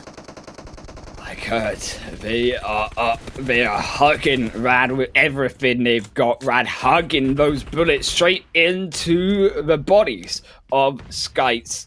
Ghost going to lose 1 for the meantime, down to the duo. Do you make that revive? Do you go in? You're on the edge of zone. You lose now a second. You lose 1 permanently, almost out of game, and you lose a second now out of game. Just like that, Rad are making their position in the center count so much. Delhap is going out of their mind to keep these players at bay. Can they make even more happen? No, on the edge, iKURD as well, with a big opportunity over onto RAT. I think all these part covers are just really strong in the 360 control, and there's still chance to keep some vehicles, to be used as well. As you can see, that constant fighting on that western side means that all these players and teams don't have that numbers advantage, right? And just need to pray the circle goes to them. But the gods of PUBG said no.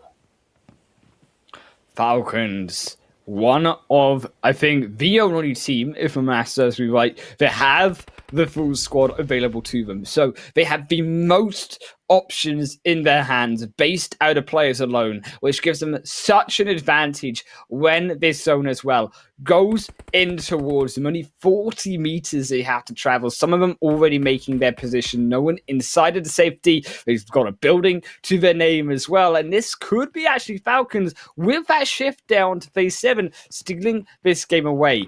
With 5 more seconds before the zone goes. Many of these teams holding on here, Tarzan, to wait for what kills they can pick up. None willing to be the first to make that move in. So tricky, this circle. It comes down to how teams fought their way in. Do they still have those vehicles? If they really just need to move through that small crash, do they have the utilities and smokes, And this is RT9 just hanging by the thread here, coming in from a side that's so predictable with multiple eyes already on them. Rad, they're looking for IT9. Surprise will not be knocked over for the moment. Instead, it goes through to Falcons. They pick up another kill, up to 3 so far. RICO is well going to be wiped as they struggled against the zone. Rad still alive, iKURD still alive. They're making their position through. Falcons setting up shop, though, to gatekeep both of these squads in. But iKURD, that is a brilliant shot, Tarzan. This is what you need to keep Falcons at bay. But while you need to make that rotation in, RTG fighting over iKURD, looking to try find some third-party pick. All the meanwhile, look at the fact that in all of this skirmish. HOTLINE have been on there solo, but have still been able to keep themselves alive. That's because of that side of the building maybe There we go. not having all the sides, but using that balcony is the way to do it as they wipe out another spawn.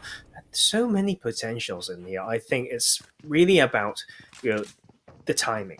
It's all about the timing of these rotations. It's the timing of taking one or two out. One utility, maybe a flashbang. I would love to see if some of those can be a game changer there. And we have, once again, these players needing to pray. And we've got most of them on that western side clumped up. And that will be a very open zone if it ever ends in the middle. Right, iKURD still holding on, Falcons holding on, all of these teams, Tarzan, waiting for the last moment to go. None of these teams, none of these players want to be the ones, as we say, to die first. RT9, Real Tiger 9 still hanging on the edge. They need to make it in now too. Is Jigsaw looking for the peek through onto Senke, but can they find it? Not quite yet. Neither going to be able to find successful shots in. Now RTG, they need to keep their attention turned, both still. One player's Flame makes a rotation in, smoke coming through. Now they get their way through into the building. One successfully makes their way in, but won't be so fortunate for Senke. Flame as well knocked at the door. RTG Esports gone. Now iKURD, they make a way through onto Rad. Still the fighting not done. iKURD the trio onto Rad, the duo at the moment. SCYTES as well going to be eliminated off of the north side. RT9 up also against Falcon. And this is a fight on both fronts. But iKURD, they get wiped at the staircase. 2-4 now. Rad are machine gunning, mowing iKURD down. And it is like a lawnmower. Rad with the bullets as well, going to help to eliminate Real Tiger 9. Falcon going to wipe them out. Rad, but can they lawn down one more set of grass? The Falcons, the Green Eagles, can they successfully clip their wings? Rad, still 3 players alive. Falcon, still 3 players alive. Equal, but look at Rad's points. 10 points already, Tarzan. This could be major. Rad, they find a knock. They find the initial pick. Damar now going in. They found 2 of Rad, Tarzan, and will be a second to fall inside the zone. Rad, No, they're falling down. Falcon could get this game. Damar, though, the only one alive. Can Delhat be able to secure this one away? The zone pushing Damar into the fray. Damar can't find it and will go down. It will be Rad taking a mega win through Tarzan in that second game. We've been harsh on them, right? Like not getting enough points or whatnot, but they're getting these chicken dinners too now, right? Like yes, once was it day 1, right? Day 1 of the Super Weekend with one on Sanhok, and this one, I mentioned their compound, and they held it down, right? And I said patience was key, and they will get breached. They did, but they stood in the exact spots that they needed to take a 2v3 with one of the players just looking at the other side, and that's the delegation, that's the patience, and Rod not just get rewarded for their points, they get rewarded almost $1,000 in their pocket for doing that well. Big money. Big win for Rad to up themselves on that leaderboard, as we once again will break them down after the break, where we will see you guys on the other side.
And we're back with the PUBG Mobile Pro League Arabia 2021 spring season, where we've had 2 games so far. 3 more to go of the final day of the first Super Weekend. Of course, I'm Hannah Wolf, joined by the one and only Professor Tarzan. And we just saw Rad take that clutch win over Falcons over what was a very, very tricky zone. And Rad holding on so strong. Oh, they took a good compound in a good way, keeping some of their options open and get rewarded for that. And what can I say? I love Cruz Daval. I used to drop there. I feel like I'm the king of that, and to be able to share some insights and feel like being part of the reason why won that one feels pretty good, man.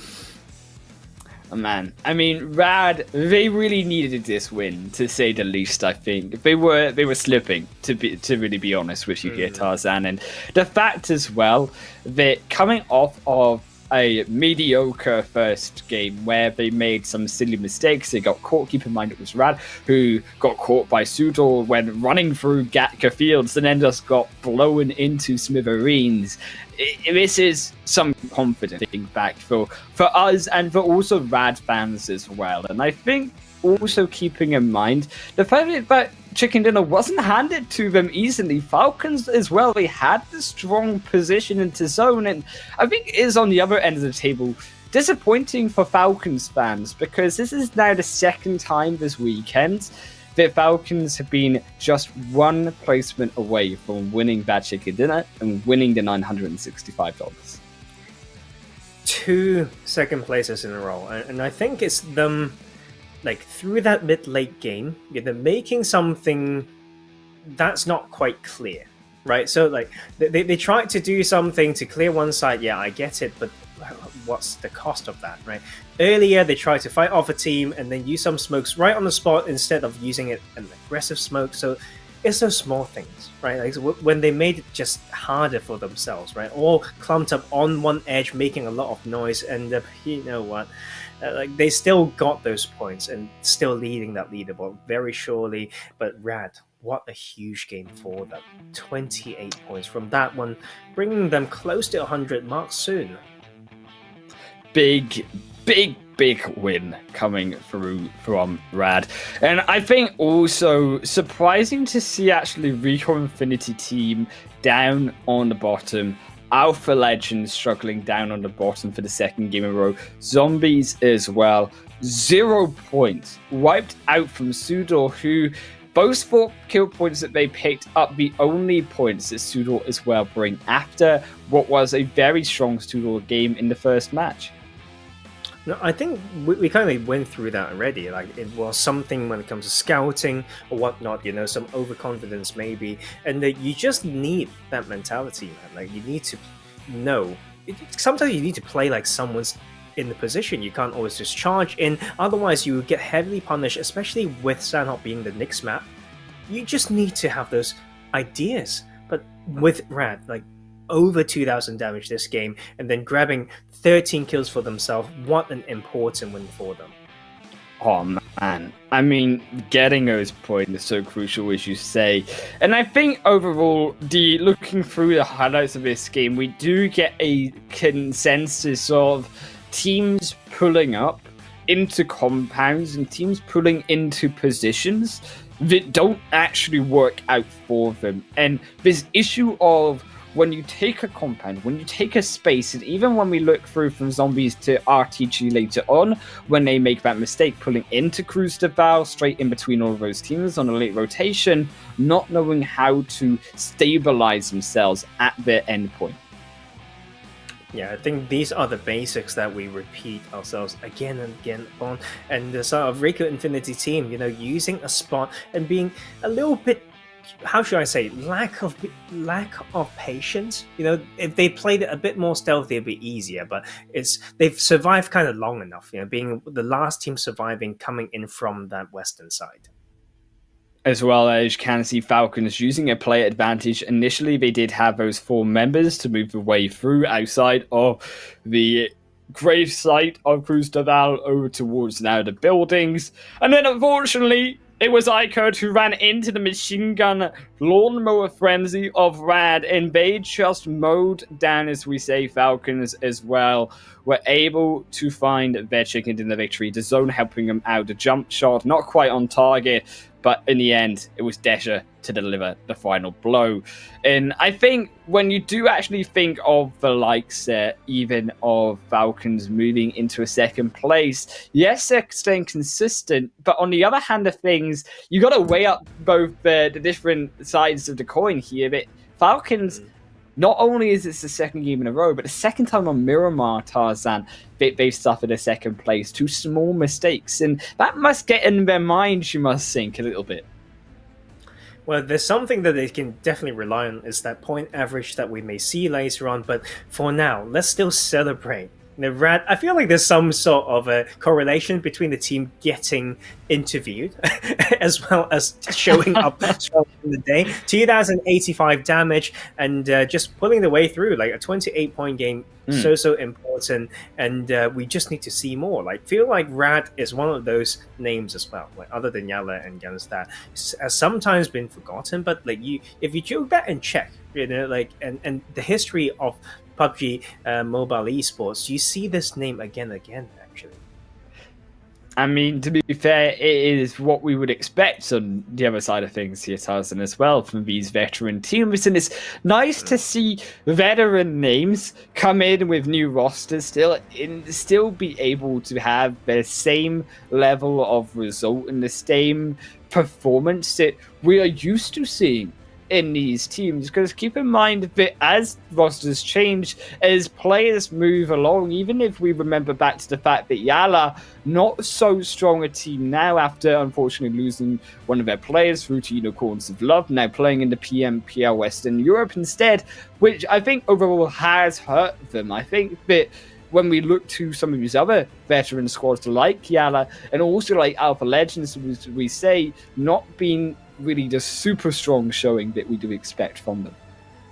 I think talking about loaning players or whatnot, it brings me back to some very key things when it comes to maybe running a team. It's not just bringing the best players together, like in terms of skills, and so how about loyalty, commitment and all that stuff? Like, how does someone work? What motivates them or whatnot? Are they going to likely to stay? How can you make them stay? And all these things are just, those small bits, but we'll get to compare a little bit of that stats as well. Like iKURD trying to fight their way through from that south side. Compared to Falcons, staying a little bit more stealthy, whilst definitely valuing the survival in that game, almost made it there, but you can see that style eventually harmed them, causing some hesitation, and it's coming a little bit low in the damage department as well in this game. I think overall it is good to see on the other side of things iKURD through here, because if we look at iKURD as a organization as well, it wasn't just the Arabia scene that they tried to compete in PMPL, it was also the UK scene. If you remember, iKURD Esports had a representative there, and as we move through to the overall stats, it is good to see on the other side of things iKURD, they're still in that top 8 position, especially as we remember coming through from that league stage. 16th position now, 7th position, almost edging up to that century, but still to find a chicken dinner alongside RTG. The thing I think saving them here, the placement points, and placement points as well, something that when we look at Falcons specifically, so huge. 30 points, Falcons here, Tarzan, ahead in consistency than these other squads. Yeah, but we're still waiting for some of them to show up. Like, it's sometimes so weird, to look at some of these teams and believe that there's still 4 more teams below them, theoretically, that didn't make it to the Super Weekend, and it's just the level of competition. Like, I think it's a completely different dynamics we know in the league play, and every week some groups don't get to play, and making that lobby a little bit more unpredictable, I'd say. But now that you're playing against the same teams for 15 matches, like, I feel like it's really the battle of doing homework. Like these things, yeah. We talk about selecting players as well. Some of them we realize as well. Some of these teams are not using the same players. So they do that substitution sometimes. I think like, why? Is it because of performance? Is it mentality? Is it school? Is it work? Is it the sons and daughters? You just don't know. We need to know some of these backstories.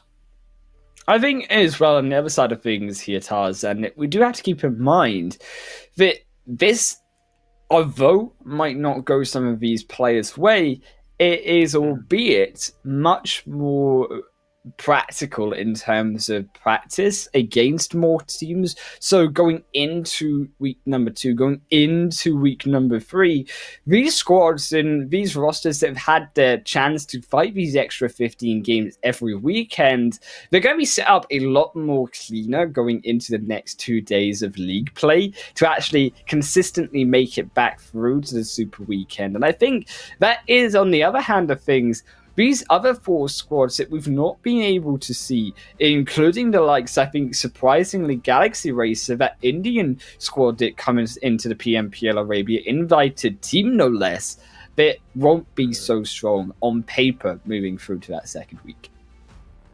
I think it's them needing to just set their mind straight. The things that's outside of the game as well, so important, and don't get overloaded, don't get overwhelmed.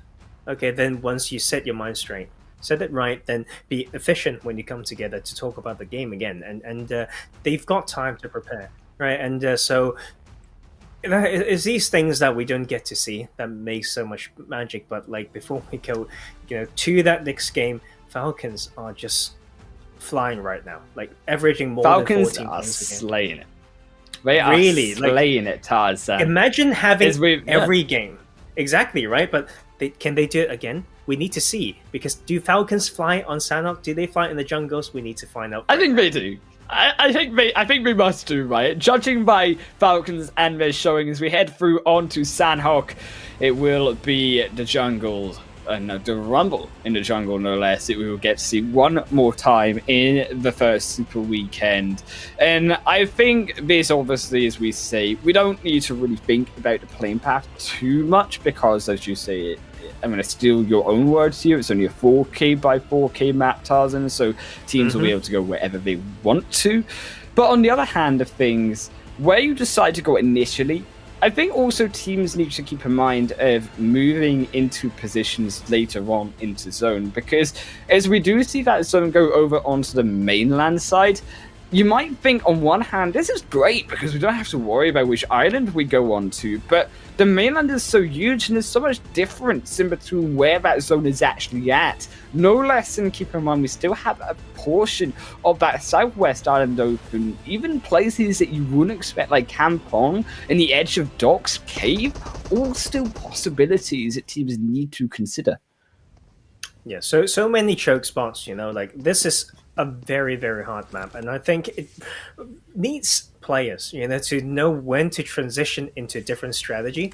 And the strategic tanking, I think, is one of the most important thing. It's not diving straight into that 20, 30, 40 first state situation, no. But when it comes to entering a zone, even in phase 1 or 2, if you respect another team's position and the split that you expect, there is a way, to go in, right? It's all about the timing, even if you still want to go in by the same routes. But it's very evenly distributed in the circle, and we first have some early clashes on this end, and that is Loyal landing some kills first and putting the pain into RT9. Something not rare to see in Flare Loyal team through in today's games. Now the third time they've taken early kills through. RT9 going to also suffer another knock. Surprise is going to be, I should imagine, the solo player alive here. If not, a rogue RT9 player somewhere else in the map. As you can see, still going to be 2 players alive. So there is one Tiger somewhere, but a surprise, or meanwhile, the only one alive. Then can they fight? They find those claws and on to the skin of Flare Loyal. Flare Loyal moving their way around, closing in around the Big Cat himself. But Surprise just cannot find these knocks. is it will be RT9 losing another of their players. RT9 already down to the solo, and Easy, even on the other side, will take one themselves. And the solo kill of Rad in 4 kills already.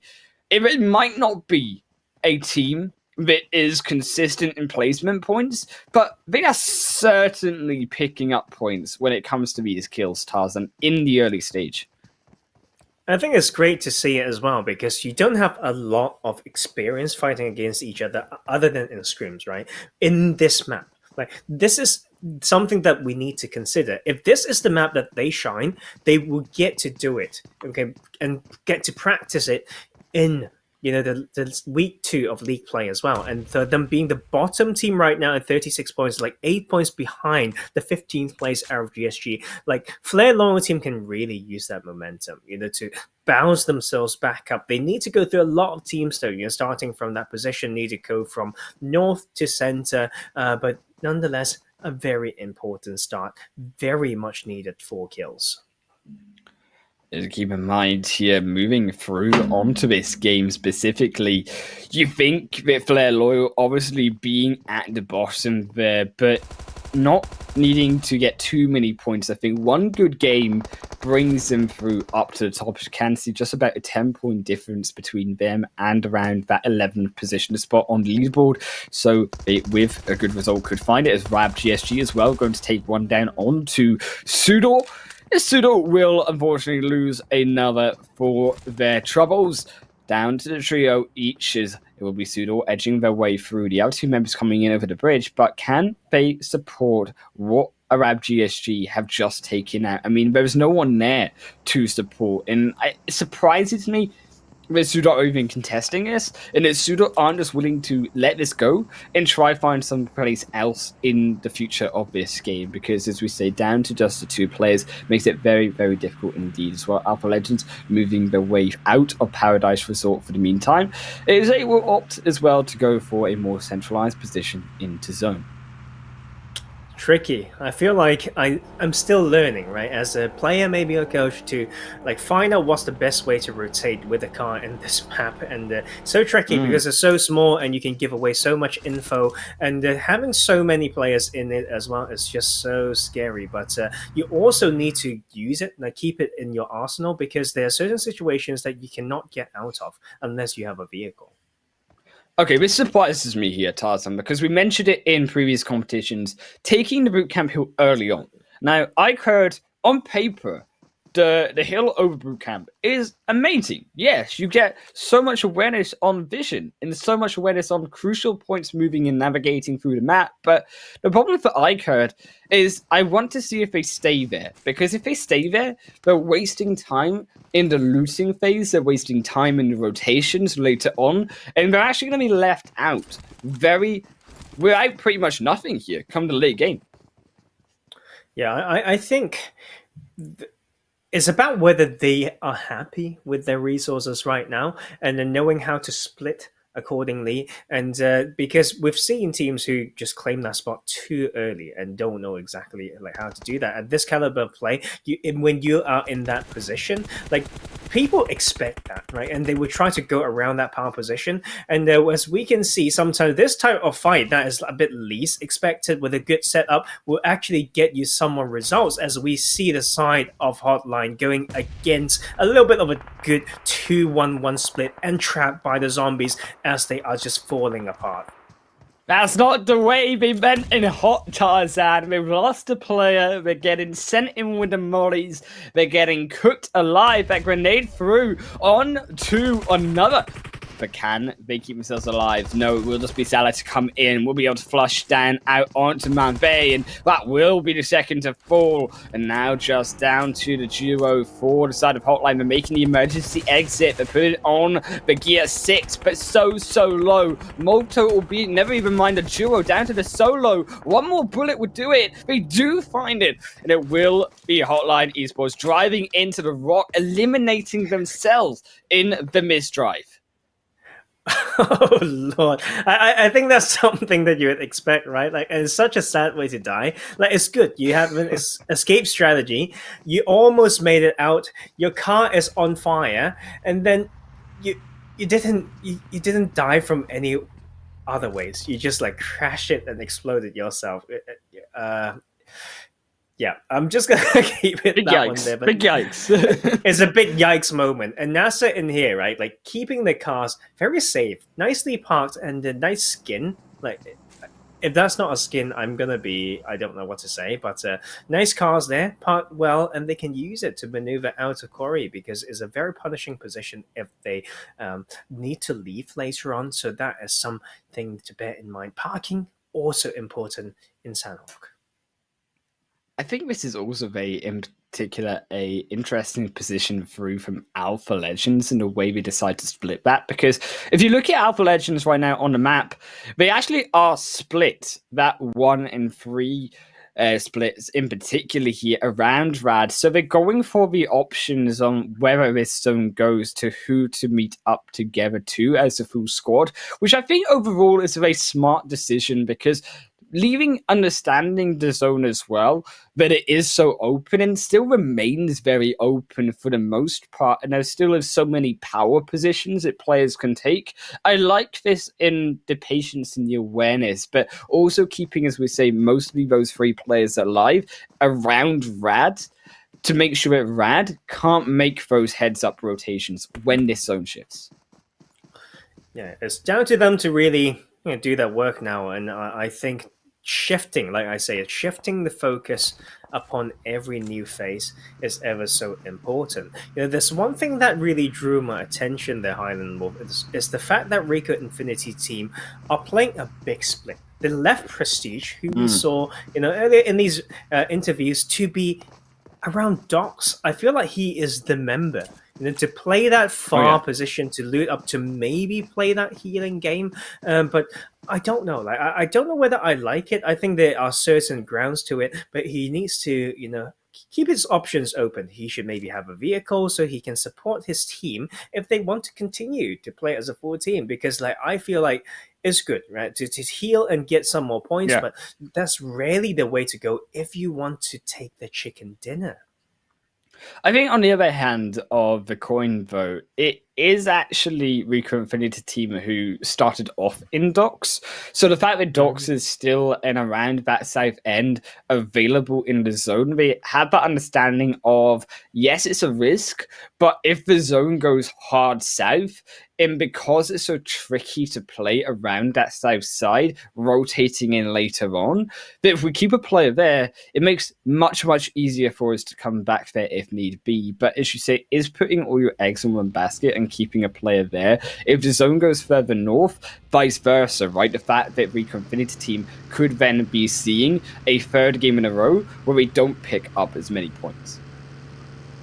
And I think they just need to know how to play that pocket. As you can see, they actually eventually are grouped up around that and have access to those like hills, like all that's leading all the way to Barn, right? But we need to rely on that zone, right? And for them to maybe use their positions to get a way in if it ever shifts to that western side, because we all know how Corey can be such a huge choke spot, especially with already in his setup as SCYTES on that western side of that main road, and now Alpha Legends also joining that party. I think for Alpha Legends have the slightly worse position off of this, because if you keep in mind RICO Infinity's team behind them, Alpha much more likely to be sandwiched than SCYTES getting caught at the edge of Quarry. And I think as well, and also the fact that SCYTES are on the edge of Quarry, they do have to be careful of where this zone goes and understanding that if Alpha stay here, RICO don't engage onto Alpha, Alpha still maintain that power control if the zone goes away in their hands. So it is all about this dance around Corey. It's about this dance around the center of zone, Tarzan, of where teams are willing to go and how much they're willing to pressure onto other teams without exactly going for that fight. Yeah, and I think this is also the different styles of play showing like very distinctly in here. Some of them slowly rotating their way through, want to avoid that congestion. They're, tanking the zone a little bit, but the majority of the teams want to play that center position. But that will be the new circle shifting away from Corey. And that makes it so tricky for some of these teams. And I say, like for a team like Alpha Legends, who has a car as well, where Jody was in earlier, and then RICO Infinity team, they can go all around. They can wrap around, go through maybe a south side first, right? Go through cave and then come back in. There's no easy way to charge through quarry, not just in the main quarry dips itself, but coming back up on the other side, you may just fall into so many traps. On the other hand, as well, on this zone here, Tarzan, you actually think that the fact that zone is still on the southwestern island. So around Painan, around these two bridges, it is where these hotspots are going to end up being played. And I think what also makes it so tricky is that both bridges are on the edge of zone. So if it does continue going towards the southwest island, that's a big win for those teams who play around there. But on the other hand, if it stays on the main island, coming out from the edge of zone, much more tricky. And as well, Loyal, unfortunately not able to find a successful rotation in for the meantime. One of their players will be not NASR going to fall, but they do keep the rest of them up, and they do for now continue the rotation as the trio. And I think coming off that side is very strong because they can get themselves a lot of information first, but it has its limits, right? So I think keeping some players on this cliff side around Quarry is it's just always strong, like to get info, use that position for as long as possible, and even just like tank a little bit to just get more angles. But you can see it's just not easy against these teams inside of main Korea already set up. NASA also have the vehicles, as we saw earlier, to rotate out if it need. The circle requires them to do that, and they have now a very decent position to at least track info of the enemy teams. NASR as well holding on for the meantime. This is very risky. Look at Alpha Legends, they're inside the quarry. They're driving over SCYTES, but they lose one player. The 1-for-1 trade right now need to make the revive in the dip. As SCYTES as well lose a second player down to RICO Infinity team, confirmed through Chaos now coming in as also that player to try to find those additional picks. But can Chaos, the fragger of the team, be able to show up once again? We've seen him show up before, but they should realistically, I think, here hold on for now. Use this island as the only blockade they have. Allow the rest of these squads to rotate in closer to the zone and then make their move. Because albeit both SCYTES and Alpha, they need to get out of the quarry. Tarzan, if they stay in here, this is like having a death sentence. About just burying yourself on that island alive. And you can see, when you know how to thread the needle, look at Infinity team. They've got NASA in that new circle already. They rotated wide, like I mentioned, avoiding that clash, going through that south part. They found a way in, and they don't have to keep fighting. And that is just one very good way. Right? You need to know why you end up in that position. You need to know your drops. You need to know your options. And then also know when to strike. This is Falcon finding the way through that by Arab GSG trying to land their fourth kill maybe as they knock the last... the name is Last, right? Last from Falcon, but it's not the last player yet. No, still one more, as you can see towards the left of your screen. Never Alone will be up. And more importantly, Never Alone the fragger of the squad. So still potential for playmaking there, albeit Falcons will suffer a little bit. RTG as well going to move through. Maybe this time around RTG will have a more successful rotation in, because on the edge there are so many of these teams hold up for the meantime here. Specifically the likes of NASR driving through. YaLLa understanding they just cannot go for this compound so low, but do keep themselves alive as the duo. More importantly, Zombies as well holding around NASR. Finally, YaLLa go down. Zombies alongside NASR, just too much to pressure from the second rotation in. YaLLa lose a player. So NASR as well losing one there will slow down the rotation in, as Zombies as well will hold up for now. Flare Loyal as well as the trio, keep in mind, will move up against Alpha Legends, but already down easy easy. Now to the duo, they're spraying in the smoke, but it will go wide. Alpha with a brilliant peek around the wall. That's the type of angles that you need from Captain. Holding up strong. Yes, Jody is knocked, but this should be clean and easy. On to Flare Loyal team. You do have to imagine Tarzan. Alpha, just one more to go.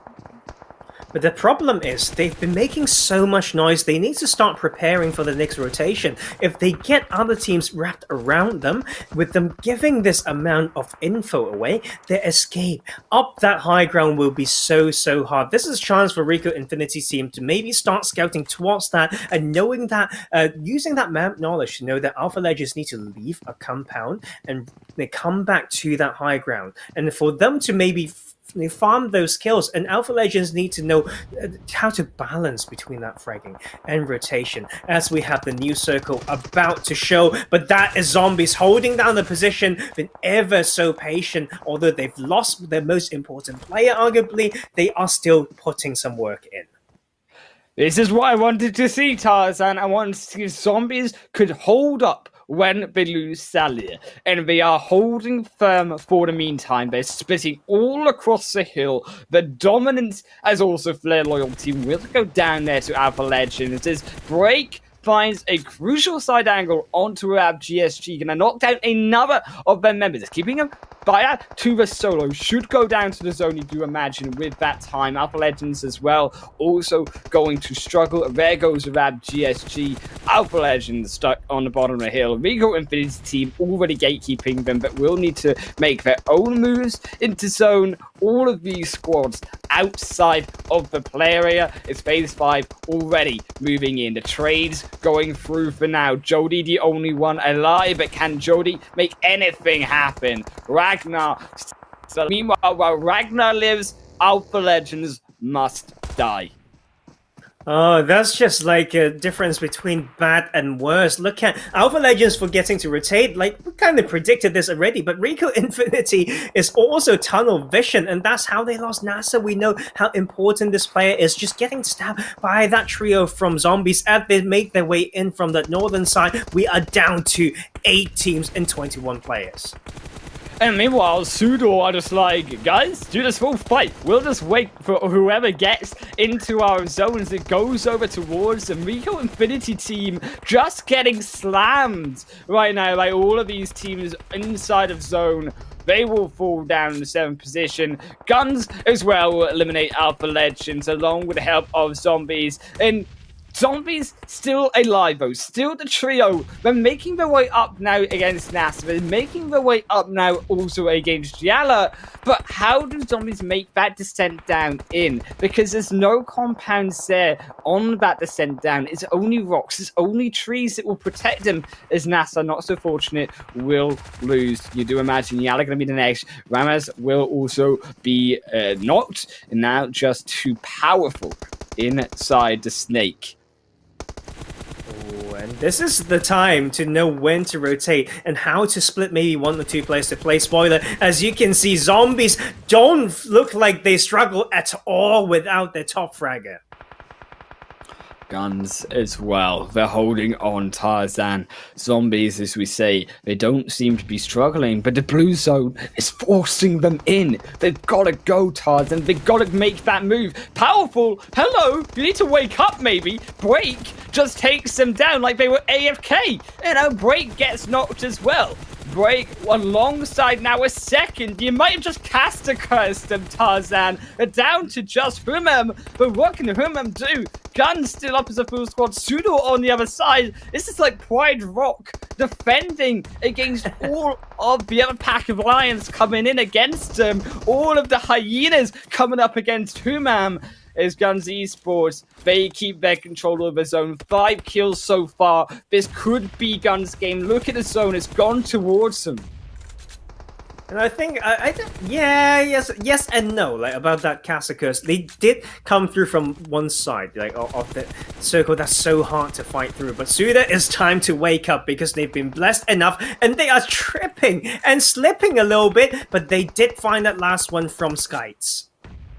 14 kills on Humam. Humam keeps himself alive. This is big money coming through from Zombies. GUNZ Esports right now, though, are searching. They've got the search dogs out. They are the search dogs, Tarzan, on terms of GUNZ moving their way into zone. But look at the other side. This is the double knock from Humam. He's making his way in, but the zone eliminates him down in third. Zombies, no more. It will also be SUDOR falling to the zone. You do imagine this is GUNZ game. Lord gonna take it out, and Lord with GUNZ the victory. You know what? Like both of these teams, right? Like GUNZ and SUDOR got blessed by the zone, like in their respective compounds. But for GUNZ to be more proactive and say, "Hey, let's start planning forward," and know that we can't stay on here. Both teams actually got compounds and were on edge, but SUDOR just waited. They waited and waited, and then what's there for them? Nothing. A second place, yes. Happy for them, right? Like making some of those points in the Super Weekend, but you are giving away that chance to win that $1,000 as well, and that will be the second from GUNZ Esports, and they will happily take that one. A beautiful, much-needed win there from GUNZ as well, as they take the victory, but we will take a short break before we come back and break it down. We will see you guys in just a jiffy.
We are straight back from the break for the PUBG Mobile Pro League Arabia 2021 spring season.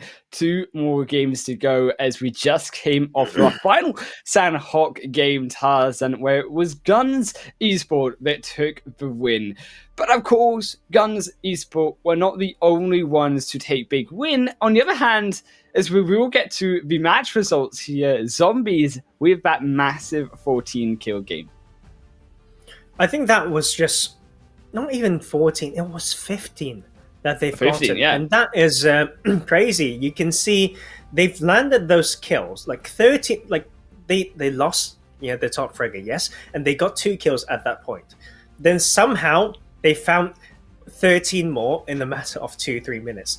I think this team is just insane. I think the reason why Solia is like maybe miles ahead, that's what it seems to be, right? Was just because them playing their own roles, right? But they maybe Solia was the one who motivates them as well, and just whipping them into shape, when he died, and make sure that they've done their work. And what a brilliant game from them! Not taking the chicken dinner, in fact, just third place, but with a 25-point game.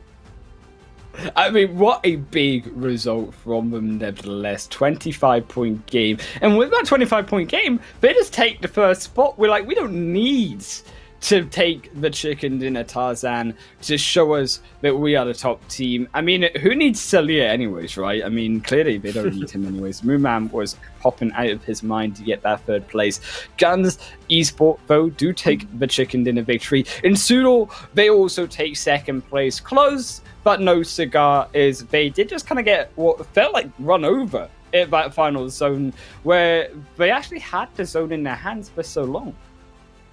Yeah, man. I think they just picked the right compound, right? But you just need to, when the luck's on your side, try to do more. But you know what? To our surprise as well, Rat, who's been strong, right? Today, 0 points. FalconsEsport, we talk about them averaging 14 points more per game. 0 points. Can Falcons fly in the jungle is what we said. And no. They decide to take the vehicle and take it for a spin and then spin themselves into the river. So, you know what? Sometimes when you have too much confidence, maybe you would think you as a bird, you can swim. And but maybe that's just me taking the joke too far. But we started off with actually the loyal team landing some much important and needed kills. I mean, I don't know about you, but last time I checked, Eagles, they can't drive. They certainly can't swim. They should stick to just flying for, I think, the meantime going through. I mean, not going to be too much of a sad game or a scary game for them, though, because obviously they are coming off of 159 points still. So they're not going to sweat. They're just going to be like, okay, we had a bad showing. We're back onto Miramar, Erangel. That's where we had a good game. And that will be the end of that. iKURD as well. The end of them, though, is Zombies. They just obliterated through everyone. And they were like speed running through these players when it came to the end of this lobby, Tarzan. It was just left, right, kills everywhere. Oh, I mean, they just know how to play the split, right? And sometimes they are just so efficient doing it and not putting themselves in too much danger as well. And of course, helping as ever is a brilliant gun called Groza. That gun is just a beast, man. It's just so painful to deal with. And as well as the Tommy gun is still very much buffed. And do you know, by the way, the Tommy gun, I feel like I've talked about this before, that the Tommy gun is stronger when you're on 60 FPS compared to 90. Yes, I remember this. Brilliant. Tell me though. Tell me, go on. And but there are certain guns that are definitely like stronger with the 90 FPS, and that important is the M4. But we talk about device, and we need to recommend some device to you lot. Don't count it on me, but there are so many out there, and there's so many ways to see what suits you. I mean, there's one just down there. Nice. There's one that's down there, and we will repeat that, but I need to try it out myself. And but there's so many, so. Something that's interesting, I think, is device. And how that's linked to what they end up using. It might be about funding, about prize money. So many things that we can ask these players if we get to chat with them. I mean, just saying, a chicken dinner win, that gets you your phone if you want it. So, if these teams can muster the first place, so that's all that they need to get realistically in the tournament. If they want to up their game, of course, as you can see, the Opera NF5 series just on below your screen. Go check them out, of course, because I think also checking out the game here, Tarzan, we do have to keep in mind that on the other hand, these are consistent bad showings from some of these other teams. And yes, we mentioned them before, but I want to keep bringing the topic back up because until they can show that they're a squad, until these teams can show that they can really match with the best, I really do fear that even going into the next week, into the third week, the fact that they haven't been able to secure a lot of points this time around, they just feel like they already have to make it into another super weekend if they even want to consider qualifying for the finals. I think it reminds me of a very important word when I work with elite athletes as a clinician, is a term called periodization. So you need to plan your training and the intensity of them according to these big events, and you don't want to spend too much energy in the times that don't matter, and need to know how to really take appropriate breaks, like relative rest and all that stuff, so that you can build up and you win the game in the long run. And that is something that is severely overlooked in esports, and I think it's important for these players to start exploring themselves that way, seeing themselves as athletes and humans that are not machines, right? Of course, you can be a very fine-tuned machines, to keep killing people, but we're all humans after all, and you need to know how your brain and your body works, and some science wouldn't hurt. I mean, you're saying I can't be an Apache helicopter, Tarzan? You're saying that? Is that what you're trying to say to me, man? I mean, you break my heart. Oh, if you want to, you can. Like, just pace yourself, plan it out, know how much you can give. Sometimes we're not recharged, we have nothing more to give. And then you keep opening these files in life that you can't complete and can't deal with. And sometimes, is important, right? When it comes to gaming as well, knowing what you can give, take care of yourself. Otherwise, you can't take care of others.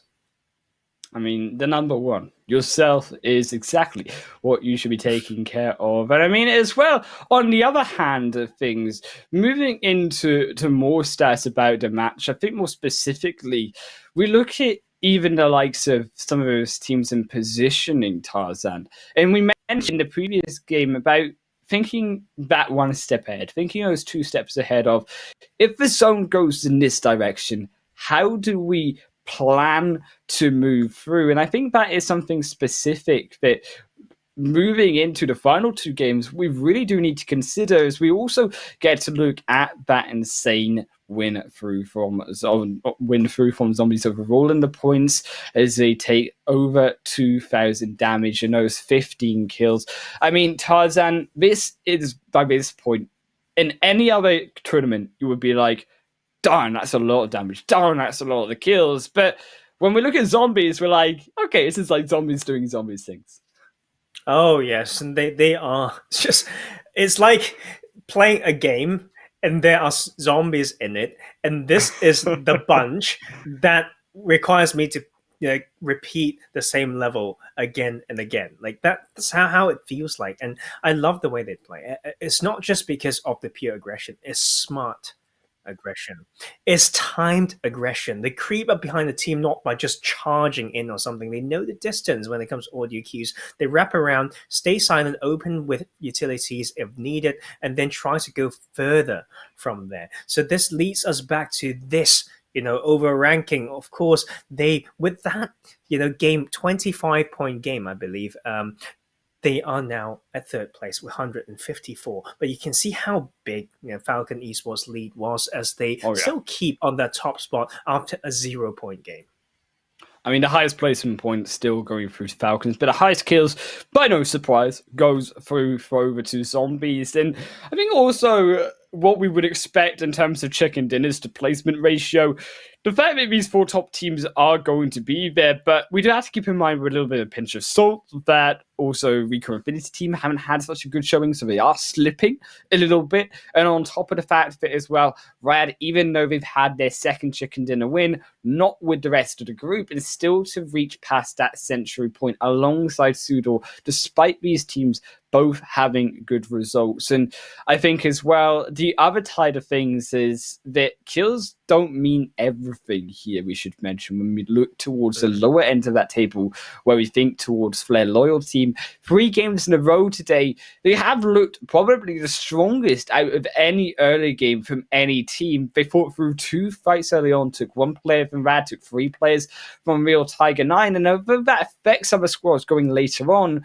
you do need to focus on yourself, as you say, and Flair Loyal team, they've just not been able to make it even through to those mid-game parts.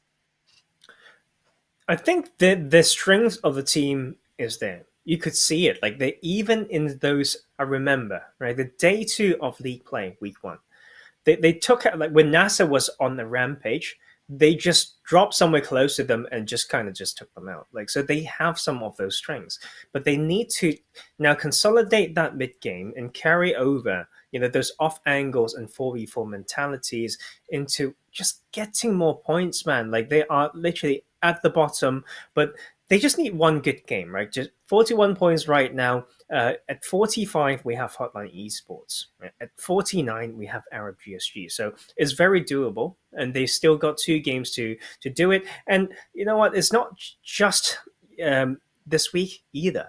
It's a marathon as we speak, and don't get too hurt, by just looking at the fact that you're at the bottom. If you can't erase that from your head, sometimes you would just get yourself too stuck to even continue when you still have the world and so many opportunities in front of you. Keep in mind, we're only at the first week of Super Weekend. Still 3 more weeks to go. 2 more weeks of league stage and also Super Weekend before we get to the big final 3 days of the PMPL Arabia finals. But we have to focus on the present right now, Tarzan. It is the final Miramar game of the first Super Weekend. We are about to head on into, as the plane gets its engine starting up, as we head our way through over on to the Dusty Dunes. It is going to be an exciting one for sure. We've already had one big game of Miramar so far, and also big up to, of course, Oppo, as they are our sponsor. Born to Win. Welcome to the exciting match brought to you by Oppo. Get your gamer mode on with the much Renault 5 series. In Tarzan, I think overall what we can expect with such a similar playing path is teams to be able to adapt from their mistakes in Game 2. Oh, certainly. And one thing for sure that I wouldn't be looking out for is for zombies to not pull up in that same compound, that same way, and die to the same team, right? So these things are just done deal. Like, there's no excuse for it. But of course, we may not see it because we still need to wait for that phase 1 circle to dictate that pace of the game. But some of these teams will just head back to their comfort spots and maybe going back to that situation where we didn't see many early fights. Talking about these early fights, talking about early positions on the map, Tarzan. We've seen teams make those rotations like SCYTES, and we assume again up towards Ahumada. They make their way down, try to dodge out from everyone else. But we do have to keep in mind this zone still to flush its way down on to the dunes itself. And this time it is going to go towards that southwestern side. And the fact also that this zone doesn't this plane path, it is very much far away, means that you do have to fear that it could get a little bit crowded, specifically around those Picado Hills, around Picado, around Monte Nuevo, on those teams' way down towards Chumacera.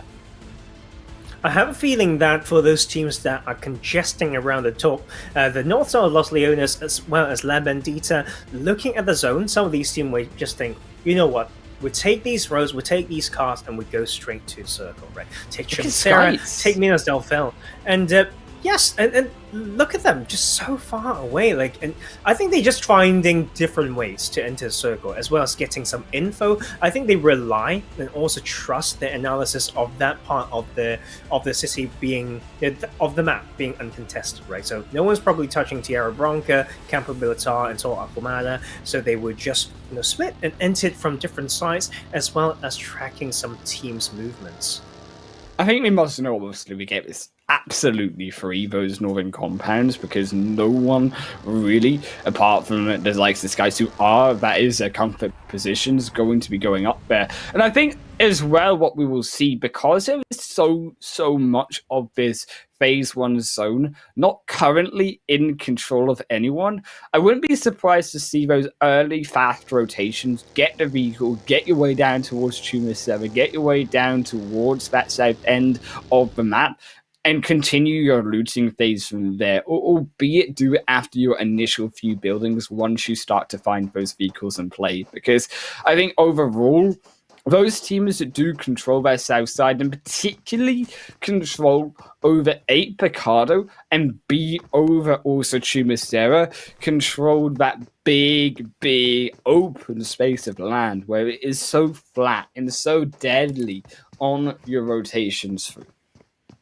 I think it's Chumacera Dredge, one of the strongest position in the circle, as well as some split compounds only if they know how to split and control a particular segment. And these teams, right, like that plan to just grab into a vehicle, maybe one gun, a vest, and then just find a car and go, is not for all the teams, right? Obviously, if you just drop like later in that phase, there's just no way that you can beat someone to Chumacera when you are landing around water treatment. So teams need to really balance that out, okay? And something that they could use for the consideration, okay, in weighing the pros and cons, and options and risk, is to look at the number of players remaining on the plane, right, as they go through. That's one piece of information that I need, okay, everyone I coach, even for our viewers to remember using, right? I think that is a very underused strategy for them to,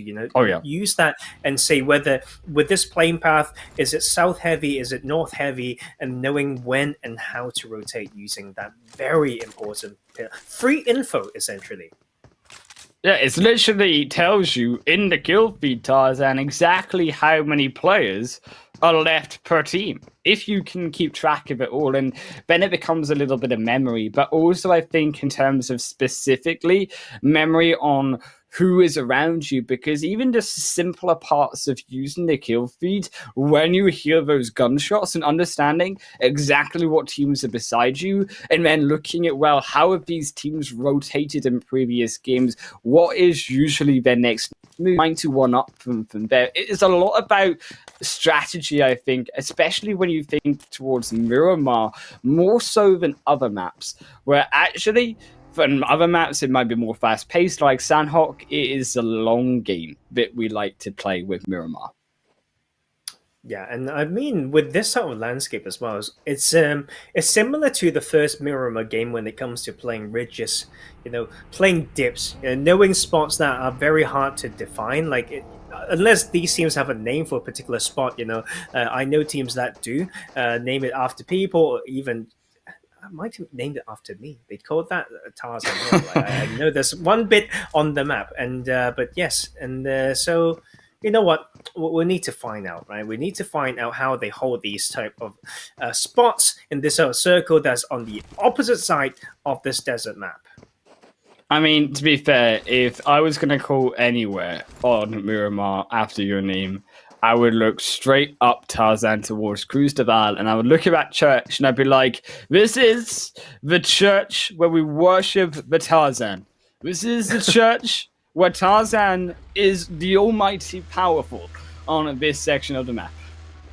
I feel like there's another part that I would like more, would be in between the spaces of Cruz de Val and El Azhar, I feel like, but I will show you those positions, right? And when we get to play the game. But speaking of rotations, they mentioned how teams can come through and maybe enter from this southeastern part, to avoid some congestion and make use of all these maybe compounds, like split to this south of Los Leones, as well as maybe going all the way towards Chumacera, where you have church and the multiple compounds that get to overlook like a lot of that main road as well. I think when we look also towards the like of SUDOR specifically, to me, Tarzan, I have a little bit of a equation. I'm not sure quite how to solve them, because on paper, when you look at some of their games, they look so good. Keeping my SUDOR back on Erangel, the first game, they dominated that one with their positioning. They could have almost taken game 3 as well. But also, on the other hand, you look at where the zones have been going towards them. You look at some of their decision makings that have been made, especially when we look actually in game 2 on Miramar, where it wasn't so hot for them. That actually, are they that deserving team? Do they maybe actually deserve their position lower down on the leaderboard because of this? Yeah, I mean, it comes down to whether they use those info once again. Not just from early game, it's from previous games or the VODs, and this is how Rad needs to hold this down as they breach this one. I think they're catching RICO Infinity off guard. It shouldn't happen. If they hold this spot, they need to know this is one side to guard. As RICO Infinity team, and they're sending the grenades, but it will go wide. Not going to land that one on target for now. Rad, they made a revive through. They do keep Monty back up, and now Monty goes in for the other side flank, but we'll just find another knock and straight on their face, as it will be the second to fall. And just like that, Tarzan, it is Rad who lose to an RICO Infinity team. They keep 3 players alive. It was a little bit dodgy. It was a little bit dicey. Prestige almost could have gone down, but it is just going to be the one up for RICO Infinity team nevertheless. And Rad, with 2 players alive, still moving their way about inside of the play area. And play area so much where we think about these teams now moving in. You can see most of those teams have actually opted to go for the southern side in and attempting to predict a shift over towards the likes of Chumasera, towards the likes of the southern coastal line there, Tarzan, which to me actually is surprising because, yes, the center is much more scary when it is so flat and open like this, but I don't think that going so far south is the question that should be answered in that sense. You just need to keep the options open, really. I love these positions on all these maps that have, sight lines on multiple sides. Different ways to hold it. You can sometimes go north heavy, south heavy when it comes to where you place your fraggers to make sure you clear the rotating enemies. And if you're too dedicated to one plan with no plan B, it will harm you. Like in this game, especially with the current meta and how the zone dictates a lot. You really need to make use of your rotations, your map knowledge as well, to make sure you show that you have that flexibility and adaptability. Rads, they might have another going down here. Desha getting boarded by YaLLa. YaLLa's up against it, but not seem to have spotted out Desha for now.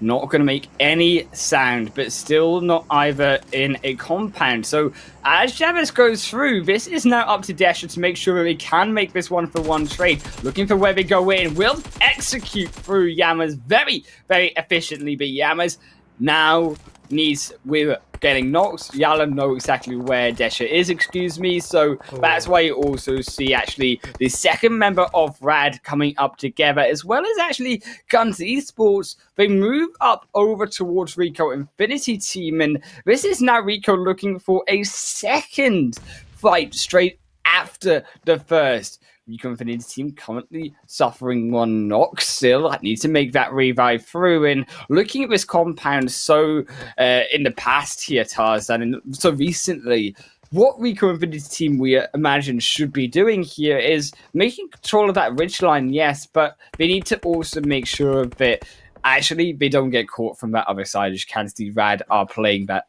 well. Oh, Rad! Like down to the patience was rewarded, right? Like not giving away the footstep, that 1 kill, but they just lost players too easily, man. Like they had so split from the earlier game, pulled up onto RICO Infinity team earlier without, but you know what? Yes, and I think, is that something with the internet or what? They're all coming to worship you. They're like, we heard church. It's now time to pray to the Tarzan gods. Will it be in our favor? Falcons, though, unfortunately for them, they prayed the wrong prayers, because it's both iKURD and Zombies next in line to see if their luck is better. Can iKURD and Zombies so pins it in? Because Falcons are the one that control inside the building. And no surprise to see all of these teams here, Tarzan, for the strength of this position in the map itself. Oh, it's just brilliant. But like when you are contested like this, you can't use the best strength, which is the roof, right? And they will become like maybe victims to those who are looking the side, third partying from that long range, even from the low ground. So 3 teams right in here needing, you know, to not just know that this is a strong spot, but know how to claim it. It's iKURD still edging their way in through the front door, looking for some charity from Falcons. But Falcons, they don't give an inch. Still the duo alive, they're holding on for the moment. Still even more teams behind them. Keep in mind SUDOR on one side, RTG coming in from the other, so this could be even more contentious. Zombies still fighting still as the 4 players. You can see though, one of them, Hamco, is on the far flank. iKURD now looking to enter in, the 3 members up together. The grenade is getting ready to be popped. Holding it for now. Break as well. Going to send one in. And this is just about the do or dies. We said also these 4th parties. RTG, but looking for it. But iKURD, well, meanwhile, they smacked down over onto Falcons. And the fact that iKURD so dominantly, so patient here, is never alone. Finds one. Can he find a second? They just try to look for the first, but not even going to find that one. It's Zombies as well. Look for the aggressive. Look for the cheeky third party. But we won't find anything either. Warren will be knocked, but still they have all other 2 members alive. Still 2 more to go as Zombies are inside. Sally goes for the juicy knock. This could be huge. Tarzan, they're looking for it. Goes straight on in, straight on target. Sally finds Gallagher, and now it's the solo. iKURD lose that as well. And it is Zombies who come out on top. What a beautiful control from Zombies. They just pick the side so well. And you can see that they are so... they don't go overboard, man. Like, look at... They're just so calculated. With the smoke to set up that first, and then sending a nade in to the remaining parts of that main hall of the church. And that is the way that you worship the gods of PUBG, man. Like forget about me. That is good PUBG from this team. And but once again, the heartbreak for the Falcon fans. 2nd game in a row that they got 0 points. SCYTES as well, you can see their position initially strong, but albeit so difficult to rotate out of this section of the map as well, Tarzan, and move your way over to the likes further down of Chumacera to be able to survive later on. And I think as well on the other side, especially as that zone moves so far away from all of these teams, that side of Chumacera itself going to be very difficult indeed for so many to escape their way through. And unfortunately for GUNZ, they've drawn the short straw. RICO Infinity's team, they continue their aggression into zone. GUNZ looking to find another grenade onto them, will be successful from RICO Infinity's team. That second not coming through. Lord still holding up. He is praying his own prayers. As Hamodi as well, looking for some support, but it's just not going to come through, Tarzan. And this, you do imagine another grenade going in straight down onto Lord. And this will be RICO Infinity team picking up a 3rd. And GUNZ, Hamodi looking for the final pick, steps down slowly, but will just be first down to low HP. Even grenades coming in, but the explosion just too much. As RICO take another full squad wipe, but we're not done just yet, Tarzan, because YaLLa, they just got surrounded by Flare Loyal team. And I mean, that is YaLLa out. It was just a bombardment from the Flare Loyal squad. Alpha Legends as well on the other side. All they could do was watch. It's just crazy because I feel like both of these teams just don't have the kill points to explain exactly what happened there. I think there was also third-party pressure coming through, like on those crash, and that's why Alpha very low on kills. Same for Flare Loyal team. So definitely a heartbreak for the side of YaLLa as they went out at 13th place. They're so limited, you know, when it comes to amount of hard cover in this in this phase of the game, in this circle. But definitely quite a lot of hills that they can play off from that south side. But they can run out of those rich lines as well. Zombies is very, very set when it comes to this circle. They should use the church, clear out everything they see in their like sight lines, and that is also SCYTES struggling to come in alongside so many other teams trying to enter from that Western Bahar. SCYTES once again get caught. Abud and Razor are the only ones alive. SUDOR as well, just going to wipe through Real Tiger 9, down to 2 players as well. Down to 1 though for SUDOR. The vehicle almost up Rashid, but keeps themselves safe for the meanwhile. Still needs to make that revive come through. Smoke's coming through as well, but so close together. You do imagine, and actually that would have been better to use on that smoke road down to your teammate. Would have been a bit better spaced apart here as Real Tiger 9 now also edging their way in. Volt did get knocked, Jigsaw on their way in also. And I think this game, like, it should give quite a lot of points to the side of Zombies and NASR. Of course, they can look at each other across that circle, but they are holding two of my favorite spots in the circle with the multiple options, you know, to scout and control. As you can see, SCYTES putting some work in as well, and we see so many teams struggling. Although they've been having some strong showings, but consistency is lacking, as we saw the South of Red went out at 12th place. This is what we talked about, right? With teams moving down so far on the south end, now coming up to the north side with this zone shifts over as it has done to northeast, albeit of these final phases. So that is why you do expect such difficulty for these teams rotating for so long. We had nothing left, and as this zone as well continues its path of vengeance up towards the north side, looking just to obliterate every single player in this lobby. As yes, NASR have a nice way in, but when you look at the rest, that's not really an easy way through into zone. The road there on the western side going to be so difficult, even more difficult for RICO Infinity team, who just sent out packing. SCYTES as well, suffering a knock, suffering a second, is now they lose two. Now up to Abud, sorry, but can Adu, excuse me, find anything through? No, they will not. And SCYTES get eliminated as well.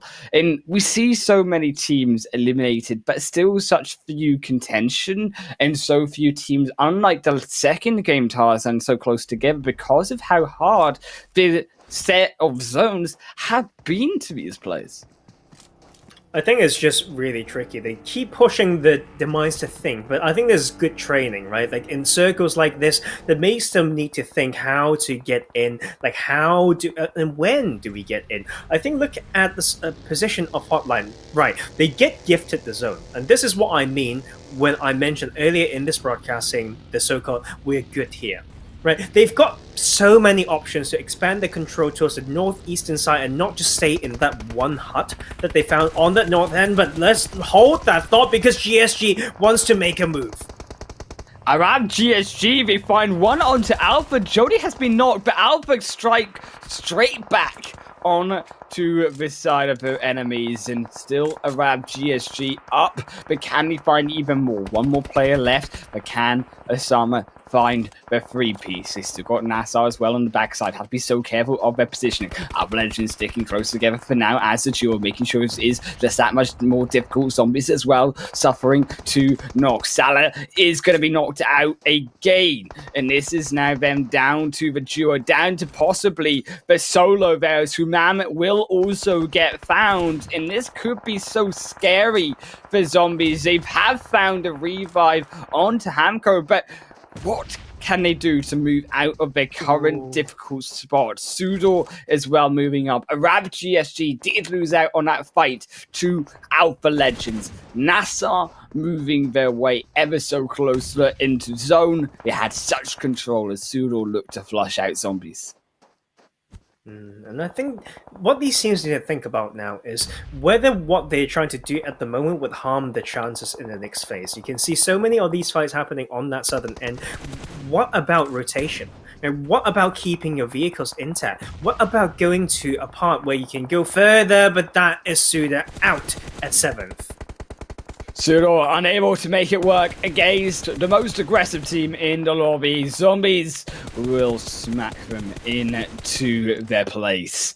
NASR Esports still on the edge, but keep in mind we saw the line of fire coming through from Flare Loyal team. They have the eyes on target onto NASR. They have the eyes on target onto Alpha Legends, but the zone goes away from everyone. Now NASR, the only team, the only player alive, as they all run their way into zone.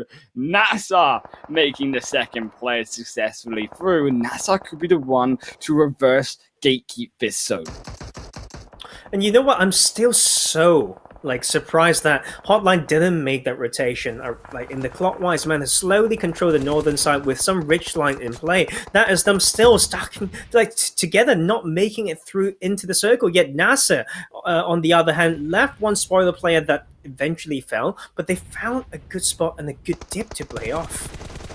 Blair Loyal team as well, going to join up against RTG, but RTG be destroyed. One member down, and now just one member low. Marshall going to be sprayed upon, but now also Flame has to stand up. We have to make the move to Blue Zone, pushing them into the line of fire. Marshall's going to get straight back, knocked down again.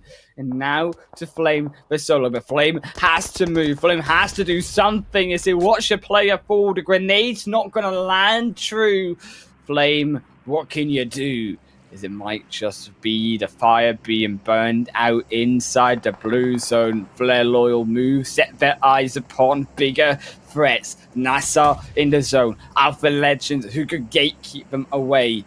Alpha Legends as well. Still, the trio haven't moved for now, but NASR, because they have been so abrupt, because they have been so adaptive in this zone, they have the opportunity to take this game away. Don't forget HOTLINE as well on the flank side, as Flame will be found. Flare Loyal did find that one successful. 6 kills for the meantime. NASR still so low in Tarzan. This is all of these teams skirmishing, looking for the space. And you know what? HOTLINE's position, man, like I thought they should take this position around 3 to 4 minutes ago, and they just been dangling around, and I think that's the problem with this team, right? They don't take the positions when they have the priority to, and they just keep playing stealthy. I need more from them, but meanwhile we have Alpha trying to make a break for themselves against NASR. NASR, you better be ready, because Alpha Legends are coming, and they're coming thick and they're coming fast. NASR get wiped by Alpha Legends. Now moving their eyes upon bigger targets, as we say. Flare Loyal team, the next victims on their radar.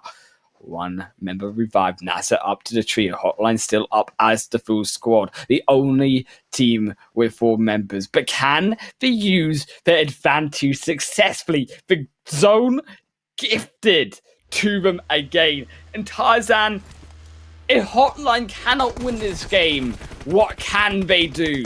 As they take down the beat bus as it drives in. They find possibly a second sliver of HP alive to keep all 4 members in this game. They obliterate Flare Loyal team. And now it is just one more to go. Just one more team. Alpha Legends with 9 points. HOTLINE Esports on 4, but HOTLINE, they have everything they need. They have even a road, an open space to shoot down on Alpha Legends as the smoke roads get sent out. Especially with the numbers advantage as well. If they don't take this, I'm going to be so sad. There's basically the gods to put money in your pocket, and you need to do your part now. At least they're controlling the circle, splitting up along that huge ridge line. I love what they're doing with like Hatat. Staying on that side for a wide angle as well. Alpha also testing the water, but will first receive a knock. They found one. They can't make that revive. It's too late in the game, Tarzan. You've got to go for more. You've got to make that position count. Still 2 more players. Oh, Chaos, the Fragger, Captain, still alive in this match. HOTLINE, they move in. They look for the grenade onto 1. They find also a second knock onto Chaos. The Fragger is down. Captain has to play it all on their own hands. They're doing as much as they can, but it's not enough.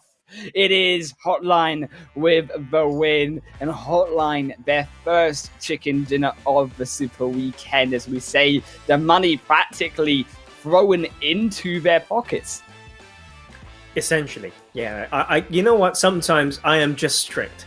I'm just so strict. I would say you can kill someone, but it can be a bad kill or bad knock. It's just not clean enough. I think HOTLINE, like, it could have been worse, right? I'll give that to them in the final executions in that split. But that mid game, like there's so much that I disagree with.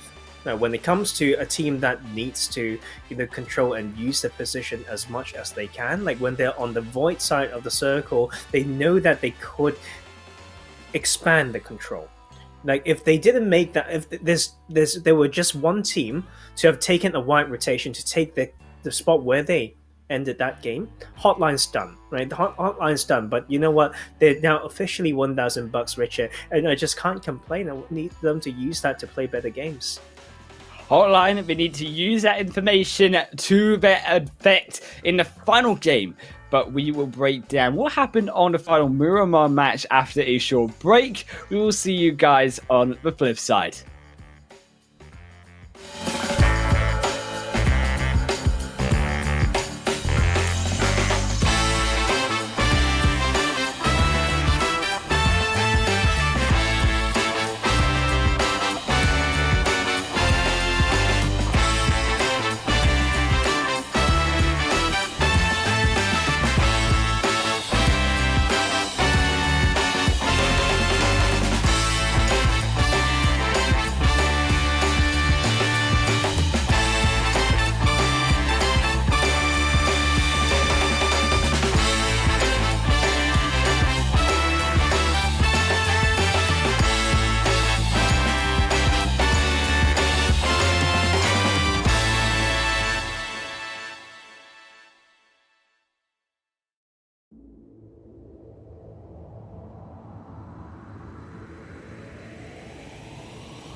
We are back, everyone, for the final game of the first Super Weekend of PUBG Mobile Pro League Arabia, where it has been 4 fantastic games, but we are ready for game number 5. And joining me, not only myself, Highland Wolf, is the beautiful and the always wonderful Professor Tarzan. I mean, what a gift from the heavens of the Church of Tarzan was that zone for Hotline. I'm just gonna let them go with that one. You know, like watching too many games, pro games, and like teams that are very proactive would just take that win or even more kills. You know, even earlier, expand the control. But you know what? They did execute it towards the end, and I think something to focus on right now is for a team like Falcon, who have really It's like they've lost their mojo. It's in a way that is almost borderline embarrassing. In some early fights that they didn't expect, maybe they were reliant on a certain style of play, and so they could use that. But maybe they're so close to this chicken dinner. I feel like they want to be more conservative and say maybe that's how we bump ourselves up from second place to first place. But whatever they tried to do to achieve whatever they wanted wasn't working. I think overall, they certainly need to show the heck up in the final game. But on the other side of things, though, Tarzan, they've had fantastic series of games in this Super Weekend. And I think overall, they have looked strong and they have shown their strengths. But as we do get through to the match standings, I do want to highlight as well that strength coming through from both Alpha Legends and also their NASR, 2 teams who we hadn't seen a lot of so far. And I think even to the extent there, as you can see, Flare Loyal team shouldn't forget them because they've been getting kills consistently all day, and finally the placement points to show for it. Oh, and I think that is them slowly making their way up. We know how they can fight, right? That's basically established, but they just need to do it more consistently. And the way that they try to approach this game, to know the strength of certain like landscape until, and then knowing how to delegate some meds as well, you know, to increase their chances. That was nice, and I think we just want to see more of that. And with a consolidated mid game, they can keep going further and show more of their skills. I think as well, it really has been quite a straight up performance from RICO Infinity team today. They've, yes, got 7 points this game, but these are practically the only 7 points they have gotten overall today. And I think as well, surprising to see YaLLa Esports again 0 points through from them. Such a disappointing day.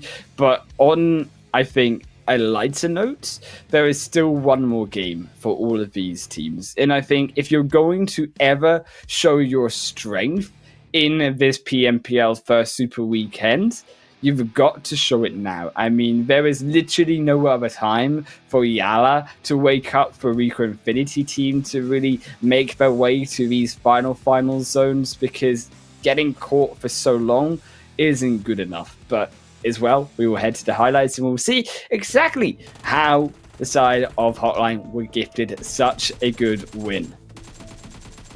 And I think they executed like I just can't lower my standards, man. I feel like they found a good spot and they kind of just made it work. But one team for sure that we need to remember is definitely Zombies. Like in this church where we kind of just worship because of PUBG, they third-partied this so perfectly. They stayed stealthy enough on the outside as well, and I mean, it's not without missteps, but they pulled it off. No, like after all.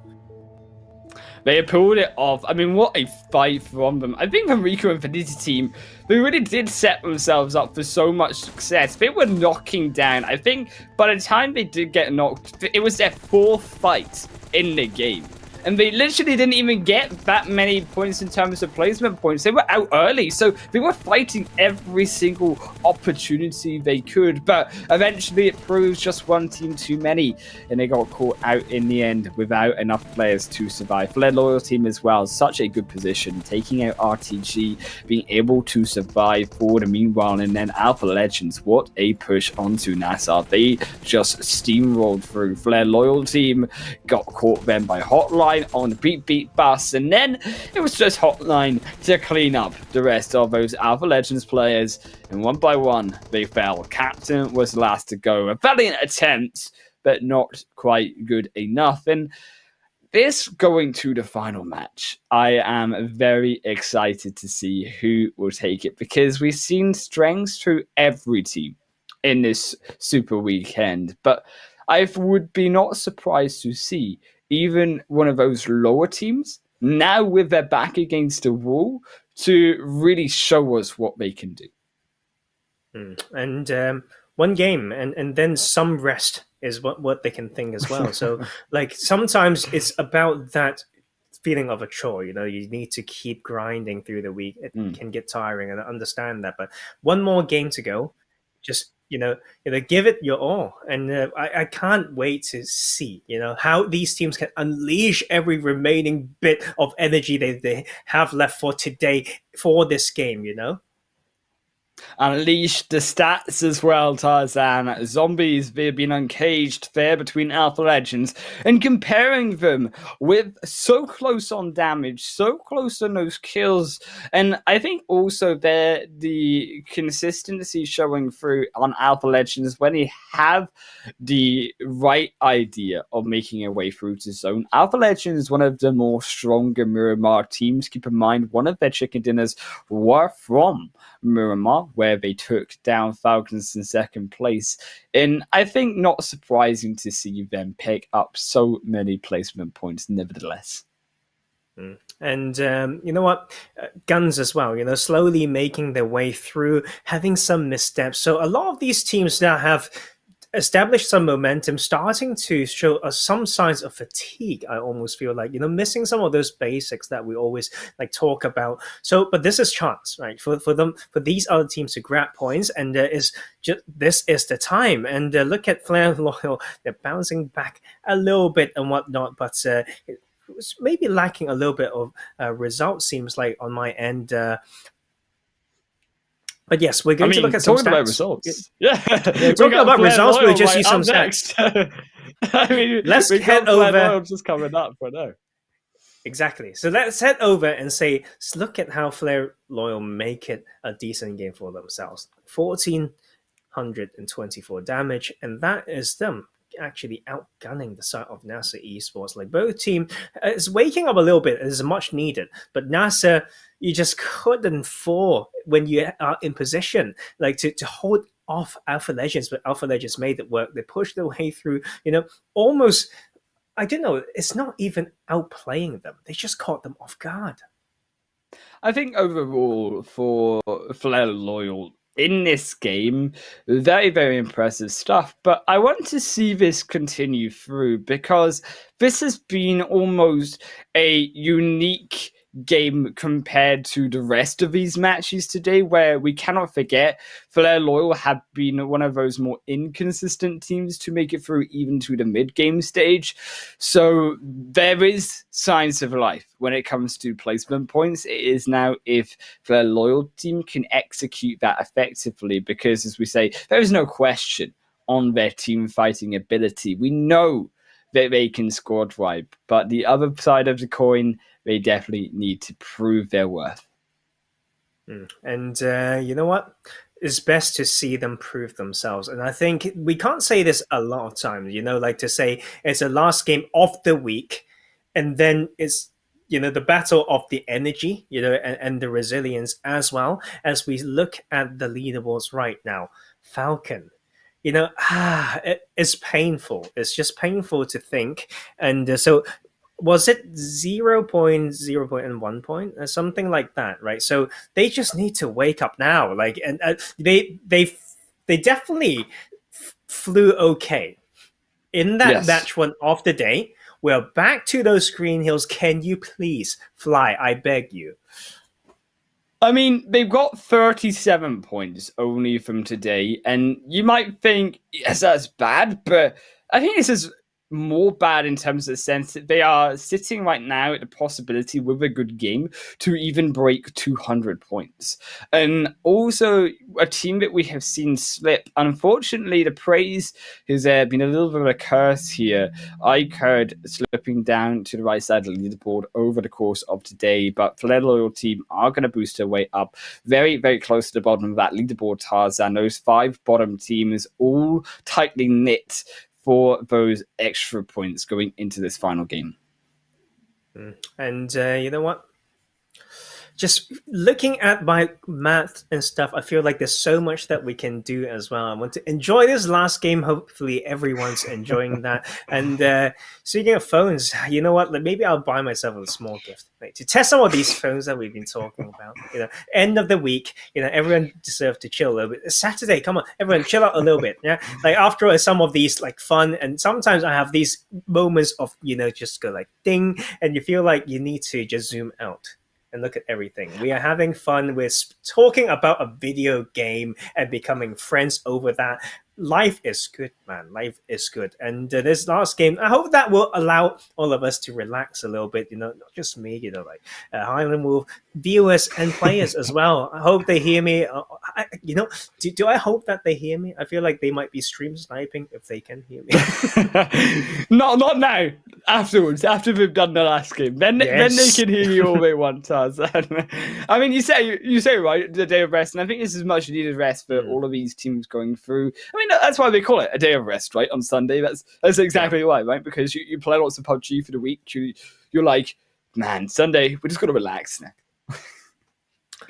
I'm really thinking about like what to do, and if anyone can actually has some recommendations, then try to DM me, and I don't know, use the power of social media, and we can maybe hang out. And but you know what, like back to this, I think that's one thing that we can definitely get so-called like help from. Like, shouldn't say that we are desperate for help, but it would be nice, we should say, that if we can speak to some of these players, Yes. with a more direct path. Because we just love these stories. If you are from that scene and you can, just share with us like these rivalries, about their lives. Don't show me their diary, please. But whilst respecting privacy and all those stuff, please, we'd love to know more of these, background, and for all these like players as well. But of course, we do have a little bit of sort of like resources ourselves, but it doesn't hurt to know more. I'm not trying to be nosy. Come on. It's just like there's something glorious about how these players got to where they are. After all, it's the Pro League, and I still know a lot of players personally who are trying to make this their goal. As we move straight into the final game of Erangel, Tarzan, this is it. Do or die for all of these squads to get their points as well. It is the beautiful life of Oppo, though, born to win. Welcome to the exciting match brought to you by Oppo. Get your gamer mode on with the much-loved Renault 5 series. And, I mean, as we say, you might as well, guys, slide into those DMs and for the interviews, But, also, on another note, these teams here, Tarzan, they also need to be able to show up and slide into that chicken dinner victory. This playing path not going to be an easy one, particularly for those teams, so many of them, that drop over in that George Paul side. And you know what? Finally, something different, and but it's not so different that we haven't seen before from this same lobby, right? A southern playing path, but to our surprise, this southern island is now very, very quiet. SCYTES, the only team that goes for it. Maybe these teams know the cost of staying in there, and having teams know that is a congested site, they may try to farm those early points and kills by controlling those bridges. It's particularly around the south side, though, Tarzan. Look at the congestion around Primorsk. Look at that amount of players moving up towards Quarry. 4 squads, 16 of them, going to be congesting up against each other. But as well, this zone moving very similarly, I think we can say, towards game number 1. Just like what we imagined with the playing path on game 4 of Miramar, mistakes to be cleared up. And some of these lower end teams, like YaLLa, for example, who we praised for being such a veteran squad, to show their ability to adapt and overcome previous errors, as we would expect from a veteran squad. And I mean, this sort of circle as well, once again, around those parts of the map that has so many those choke spots, right? Power positions and whatnot. And I think the important and an interesting part will be that western half, because we saw so much chaos from these teams trying to like maneuver out of it when they were forced to drop here on this western side in game 1. And now you can still see some of them struggling. Once again, I'm watching Forrest Gump, but you know what? Just give me more. I mean, to be fair though, Tarzan, you can't knock Forrest Gump, okay? You cannot knock that. I mean, you can knock the players though. I mean, feel free to just knock away, as NASR will also loot themselves through school and apartments. And I think also looking into this zone and looking at exactly how it should play out, I would not be also off-put by teams looking over Gatka fields early based on how this zone has been going. Maybe not straight away, of course, but once you get a little bit of loot inside you, once you feel good enough to use Gatka fields as vision, to use those compounds as well to hold up for the meantime, because it is actually going to be that more central space. And on one hand, yes, it is bad to move into the central zone early because you can get swept by so many squads around you, but Gatka feels so flat, and especially when we think about that island in towards this in those islands of compounds in around Gatka fields, that is so useful for teams to really pick apart those rotating in later on. And I think people can actually, hunt down these teams. Like when in the likes of position like Primos as well, is so predictable when it comes to that rotation path, right? And so, like, if I'm a team that knows that Real Tiger United is one team to maybe hunt down, I would control those quarry hills or control the western coastline, at least get info, right? Get info, and then we can find another spot to maybe hunt them down. And another spot that we love to talk about that is very weird to us why team would like, and but also very weird to why teams don't get punished, is dropping in the Povka, because it's so easy, to set up some choke spots just to that hill, to that western side. But maybe just teams just know better than we do, know these routes to rotate out, and finding a way to secure it.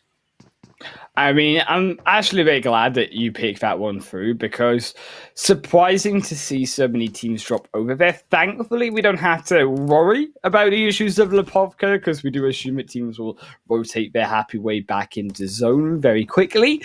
So we won't have to mention the bad decisions of teams making their move through there, albeit sometimes good decisions to drop in that location. But moving towards the west side and towards that western coastline, I think that will also be a very crucial point for teams so congested like YaLLa, and also those down in Primorsk, to make their way through into zone, because you do anticipate once again the likes of Everest, the likes of those bridges, moving of Roshawk, moving in towards the bridge to shooting range up just past Georgia Pole as well. These are all going to be spots for the second time tonight that will be put down players as core spots to go to. And you then assume this is where we can actually, if we need these points, if we need these kills, we can search and go for those areas and try to fight and contest these teams already there. Oh yes, and there's just so many spots, around, in the likes of Erangel 2.0, right? Like around this area, we know that spot close to Therapy, just off that north side. That is such a sweet spot. Like you can control, you can hide your cars very well, and you can just and shoot down people who are running around like that, towards this Therapy side, as well as keeping some eyes over to those open fields on the northern parts. Oh man, I'm facepalming right now. Imagine Ragnar just jumped over one more wall, saw Vanda across the road, easy peasy. I mean, Vanda didn't even look behind him till he had crossed over that road. So that could have been a kill going through. Surely they were aware of the footsteps being made. So clearly, I think also RICO Infinity team not looking for these early game fights like they had done on the previous few matches. Maybe a different style of them playing slower, more for the placement points in this final game. And that is, on the other hand, when we have one more game to go, playing for the placement points is actually a very valid strategy, because you don't have to really think, well, we need to get these kills, we need to go for all of these desperate points. There's still 2 weeks ahead of you. Just play it safe. Make sure you get those guaranteed points in your pockets and go into the second week on a high. Yeah, I think that's very important. Like for them to know what the goal is to, start getting points so that they can definitely play those finals, and as well as testing one small thing at a time, right? There are testing that needs to be done in these tournaments, man. Like teams cannot stay complacent. If they don't evolve through a tournament, there's no way that they deserve to be the best, because unless you already come in with the way that counters and fit any sort of meta, any sort of combination of teams in your lobby, you will need to evolve. And that is just something that these teams need to do. It's part of their job, I feel like, if they want to win. It's something that they can't escape from. The SCYTES, though, a team that we need to see more from, currently still struggling around the bottom part of that leaderboard, and they just need to start getting some of those skills. We remember them winning some chicken dinners in that league play, right? But how about you can see them on the top? Exactly. 58 points. Of course, keep in mind, though, on the other side of this league play, brilliant results coming through from Falcons, from Zombies, from GUNZ there as well in those top 3 spots. And I think the name of these 3 teams have been very much down to the aggression from the majority of these teams. And I think this is also an interesting avenue to look at going into future weeks, because always aggression, particularly when teams start to understand how you play going into future weeks, might not work out as well as it has done for both GUNZ and for Zombies. And the likes of Falcons, they could actually extend their lead as a team because they are more opted for those placement points, which over the course of a long tournament, as you say, to adapt can be much easier to go for. Is NASR going for, nevertheless, an easy one onto Rad. That will be the first kill for them, as well as Zombies going to find that pick through themselves onto Rad. Sorry, as they do steal it away. So that will be 1 point going to them. NASR a little bit salty, looking for that aggression, but can they find the climb all the way up to Zombies Summit? Oh, I think this is a really nice fight. I think NASA wants to wake up, and we know how strong. Oh, look it's at just Loyal. like so. But that is not the way to play it. You hear something, and then, but you know, Celia is ever so controlled, and will just hold that position, but very well timed retreat as well. We'll just take that, not relieve that pressure, and reposition. But we may have a potato sandwich. This is Zombies caught in the middle of a bad situation. Hamco still needs to crawl their way to Break. Break screaming, "Look, Hamco, come here! I can revive you." Is also Loyal come through on the backside. Flare gun looking to blow someone up. That is not the utility that we assume Salah wants. Salah also holding up this core player, looking for that flank once again, the right angle, the right avenue into the fight. Loyal, they're not giving an inch. They keep themselves strong. We have 3 members up against Zombies, 1 on the far side to make sure no funny business is coming out from Zombies. And I think Zombies just made it such a good maneuver. We see a lot of teams being so indecisive in this situation and start to panic. But no, they just took a not retreat, the other one to set up a little bit landscape, pull back, and use the next bit of cover for them to use. But Falcon now needs to be tested, and they are facing none other than iKURD, a team that they should be able to take out. iKURD, they're getting destroyed though by the side of Falcons. This is Falcons on a roll. They just obliterated and erased iKURD off the face of Erangel. Falcons, they are claws extended in this final game with that momentum going strong. NASR as well, unable to find the entrance into Zombies, holding firm. And crucially, Zombies, the way they're playing Tarzan, is they're playing for the strength and positioning, not going for aggression too much. Now they are, because they know that Loyal are backed off, but being aware that they don't want to get those knocks, because now that Break has been knocked, it opens up the avenue for both sides to enter in. And that is why you see Salah so far away from the team, from NASR. This should be NASR's game. A second knock come through from Humam, and as we say, these knocks immediately result in the fall of Zombies. It's just so tricky. I feel like Zombies are a little bit half-hearted. Yes, we complimented them for pulling back, right? But they don't know like how to really position in there without losing their ground. A relative low ground with very predictable escape strategy. Here is NASA trying to take back what we expect them to take in this Super Weekend. Another confirmed straight back down, trying of course to obliterate through Hamam in the smokes, the grenades going wide, but I would expect them to hold on for now to those utilities, because you still have Hamco, you still have Salah, the core MVP fragger of this team still up, so it still shouldn't be so easy for them, and especially I think considering that that zone has gone so far down to that south line. Pachinki is still in play, but Maurice Hills overlooking the south coastal line, those are going to be the points of Erangel that teams will be looking for. Salah, though, nevertheless gets a knock, and now we go in for even more, but Salah has a dip dive and dodge back down beside the cannon, because it is NASR that are firing on all cylinders, but never on underestimate here, should I say, Zombies, because NASR almost suffer a second knock. Crucial, though, that their flanking member stays alive. Still, that avenue into zone for NASR, and still that block for Zombies into the zone as well. And Salah's just so insane. Like if he didn't, like cover fire at that position, they would have lost, another player, and they were able to revive him in just that sliver of health. Is what Hamko was able to do. That is the strength of Salah as a player. He didn't miss. Like he just landed all those shots, but finally get punished for that re-peak.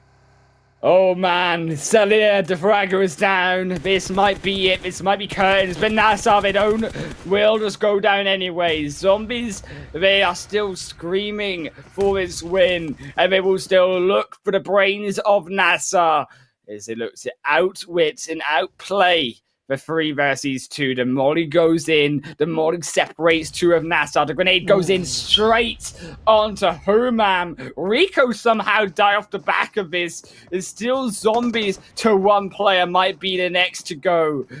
Sam getting burned up. Samco edging his way in, but the zone has engulfed them all. And now phase 3, moving into phase 4. This fight has gone on for at least now almost 2 phases. In NASR, they understand that the zone is getting too dangerous to stay in, and they drive on by. The damage has been done. But you know what? If they can grab these... No, they actually timed it well. Oh, man. They made it so that they just got so confused to know who to revive. And that was also, the timing of the rotations done well.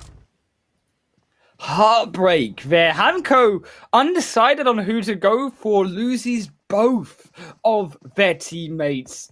And that is a blunder you cannot make, Tarzan, in the PMPL Arabia. You have to be decisive, and the indecisiveness costs them to the solo. And this position, it's tricky to play. They need to know how to split and all along, but that is GUNZ controlling this bit. The RTG are having that heads up rotation, will use the Overwatch to guarantee they find a spot in the circle. Not quite, but almost there. SCYTES as well, up against Flare Loyal Team. Now, Flare Loyal Team, they decided to dip away from the fight with Zombies in NASR, instead of opting for that better position into zone. And for the meantime, it did work in their favor, but currently sitting outside of phase number 4. SCYTES overlooking them. The initial knock did come through, but all 4 players of Loyal still alive. And as you can see, that zone has shifted over, away with that road in the center. Now Pachinki Hill on the edge of zone, which is what these teams are playing for a high ground for. NASR as well, going to lose one onto RT9, as you can see on the kill feed. Rad joining in as a third party, up on the north side of Pachinki. And this is the time for them to farm, and this is the team that they want to take kills against. SCYTES is going to slowly go down, and with the momentum from the earlier game as well. I know no chicken dinner, but that is where Loyalty making it work. Oh man, SCYTES just get obliterated by Flare Loyal Team, and this is Flare Loyal Team. Should never have been allowed that position into the zone, but they were allowed it, and they took it by 2 hands. SUDOR as well, coming off of that coastal line. Such a tricky position for them to make. Maybe they decide to go 2-2 split, make those other 2 members come in from the eastern side as well. Zombies Hamco joining into that zone. Keep in mind as well. Yeah, definitely. And you can see this is a tricky one. Very tricky. Like, teams need to know how to keep options open. And sometimes when they even take this more center positions, man, they just feel like they need to pick a side. Because it's so hard to control multiple sides. When the nick shift happens, they may get crashed from multiple angles, and it's not going to be easy. Alpha Legends, though, in the forest. They got a dance between both SUDOR and those behind him of Alpha, or also should I say HOTLINE, is Alpha Legends will lose 1 member for now. Zombies just wiped on the edge there by Flare Loyal Team. Out they go. Alpha Legends as well. Gonna lose a member. Say adios to you. There's Chaos as well. Now moving, repositioning. The fragger on their team needs to stay alive. Alpha Legends might be caught here by, nevertheless, HOTLINE, who took them out on the game before. 2 games in a row. You gotta hope it don't happen. It's also SUDOR. Their position so dangerous because what they didn't do was do that split Tarzan. They went all in and they went understanding that they had to take that win over Alpha. And that is just, you know, a way, you know, to play this game, I'd say. And when you just can only play with what info's in front of you is what I can see in these sort of fights, and that is very respectful. I think like teams need to know the limits, and sometimes, you know, that is also the flaw of us from a spectator perspective, to assume that they are not using something or whatnot. And this is SUDOR actually trying to get some spots, as you can see, is not easy at all to enter from that edge. SUDOR, they're trying, so are Falcon on the other side, but it is struggle city right now. It's YaLLa with the grenades, with the position into zone, but the player deficit, and that is what Falcon can look to control more specifically here. The grenades continuing through. We did find that knock onto YaLLa, but looking for the second. It does go through this now. The smokes do come out though, and Falcons are looking to edge their way in slowly, unsure exactly of where YaLLa are, but as they wait, buys more time for the revives come in. Also, Falcons getting sprayed in from the off angle. All the meanwhile, look at that northern side. Still 3 more teams to make it in. Rad, RT9, and GUNZ needing that way in towards the northern end. YaLLa still alive for now. And look at them trying to make the way in. So important to have the patience in here. Falcon needs to make through this, but there's quite a lot of traps all around, but they need to play as a team. They have this good start. Maybe this is their map after all. Falcon almost gets blown up. The tree saves last. But now can Damar find through the smokes? It's sitting in the vehicle, the extra position, the extra off angle onto YaLLa. They've sussed out the tree there behind. Banda goes down into the ground, gets planted by Falcons. Tear 2 will even more go. Real Tiger 9 eliminated, so joining them a Rab, and this is the explosion of kills coming through. Rad not quite done quite yet. They will fire down onto GUNZ, and GUNZ made it into the zone first, but against the blue zone, one gets knocked, so that now has to dip, but the blue zone engulfing them too. Has to be so careful. A second knock, 1 more to go, but can they spray for the smoke? Not successful for now. Finally, we find it, but Falcons clean up on the aisle 3, and then the third party comes in. Heartbreak for them. 9 kills though from Falcons, and a massive game still continuing on. But Rad just put so much work before dying there. Look at the Tommy gun, so strong as well. Okay, this is time for these teams to, you know, use their position to find a spot. You can see how they are so scared to move because they know each other's position. It's about now coming up with a strategy, you know, finding that plan. Focus on one side, make it textbook and clean. Send to Overwatch, do what you need to survive and maybe make this the best game of this Super Weekend. They're loyal. They send their scout. NASR has come forward. Falcon find another knock onto RTG. They're on a roll here. Erangel is their map, and you said they couldn't fly in the jungles, but the forest is their home. There too for SUDOR. Finds a 1-for-1 trade. Easy peasy first. Coming through from Kato.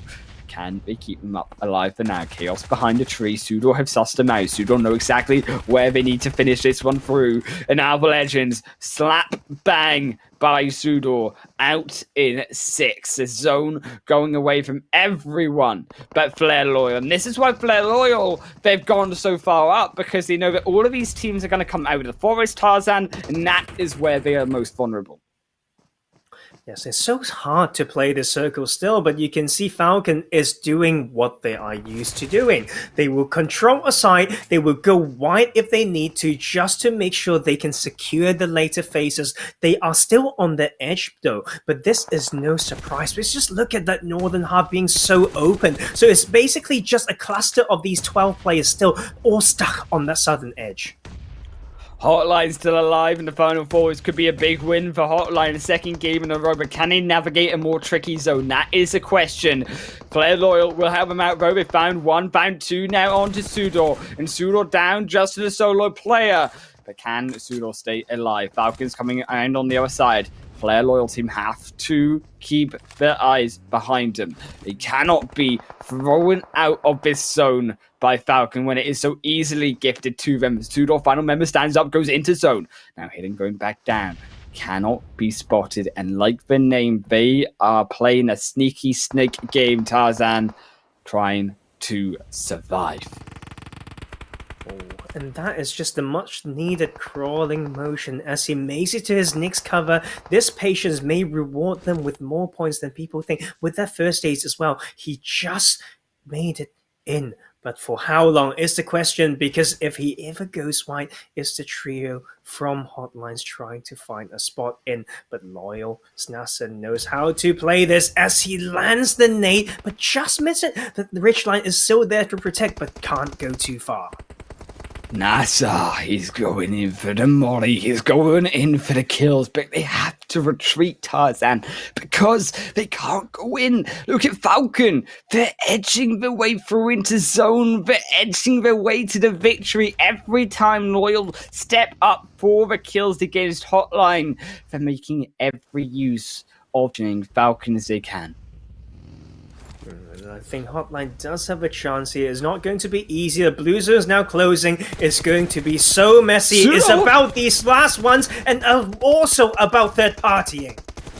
SUDOR going in for the Hail Mary play, but gets knocked out in doing so, but takes Hotline with them. And just like that, we're down to two teams. One final member still of Hotline, but you do imagine they go down. The zone eats them up for dinner, and HOTLINE Esports will go down in third. Falcons now up against the side of Loyal. The Falcons, 2 second places so far today. Is this going to be a third, or can they take finally a chicken dinner? Can they take their third win in the Super Weekend? They're edging up the low ground, their vision advantage to Loyal.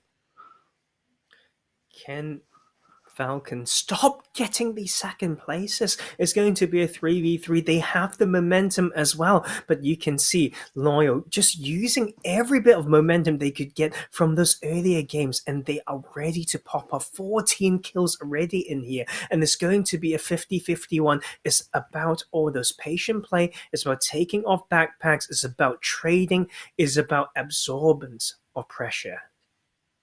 Absorbance of pressure. If they can manage this, going for the 2-1 split, phase 8 shifts, I believe, towards their loyal team. So this means the Falcon need to move closer. No one giving an inch. No one making a sound. This is a silent battle for the final game of the first Super Weekend. Falcons, they're slowly snaking their way in, but can they find the initial knock that sets it up to wipe Flare Loyal team? So tricky. The ridgeline is almost exhausted. You know, from the use of Falcon, they can only go through so much further. But Flagon from Loyal might just have all these in his eyes, and he's got one of the best positions to use that rock to get those info, and maybe he can land a nade. And finally, Falcon's trying to go on the move. Falcon, their wings are spread. They're looking for the way in. They're looking for the initial pick. Bumper goes down. Now to the next Flare Loyal turn, the second. And this is heartbreak for Flare Loyal team onto Falcons fans. The third time now in tonight only here, but so many times Falcons take the second place. I feel like there's this thing, right? It's almost like sometimes because it's economics. Sometimes people say opportunity cost and stuff like that. Highest value option, forgot all those like microeconomics and whatnot, back in the days from school. But it's because you can see that you're so close from tasting an extra $1,000 that you have the even more like bigger dip in your mood, like after a game like that. I feel like these second places like hit them harder than like a mid-tier finish, and to have it 3 times a night, man, like they need some therapy. They need some psychology. You can find some way, some cognitive. Hey, I'd say, okay, go read up some cognitive behavioral approach to find a way to, in short, like humans, if you can find a way to talk yourself out of a situation, justify it for yourself, then as long as you can talk yourself out of something, like you are set. What we call narrative reconstruction is a very fancy term. One of my favorite terms in the past 10 years. That's 10 years ago. I'm almost already 20, guys, so I'm old. Okay, listen.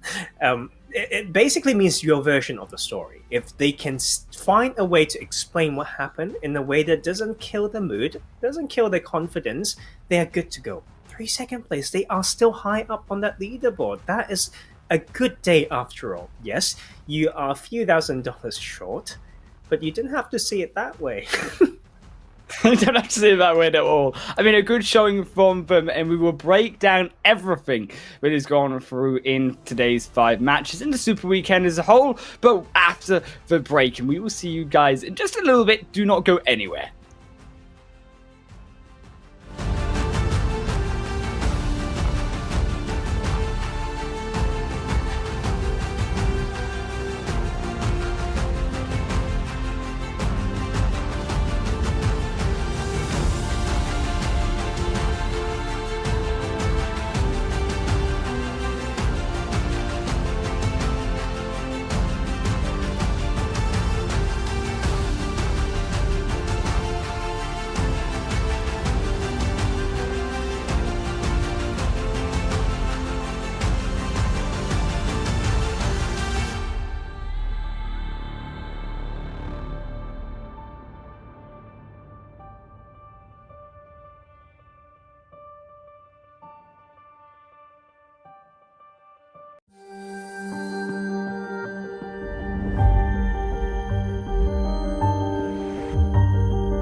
This is it. This is what it has been, the first Super Weekend done of the PUBG Mobile Pro League Arabia 2021 spring season. Of course, my name is Highland Wolf, joined by the beautiful Professor Tarzan. And I mean, what a Super Weekend it has been overall.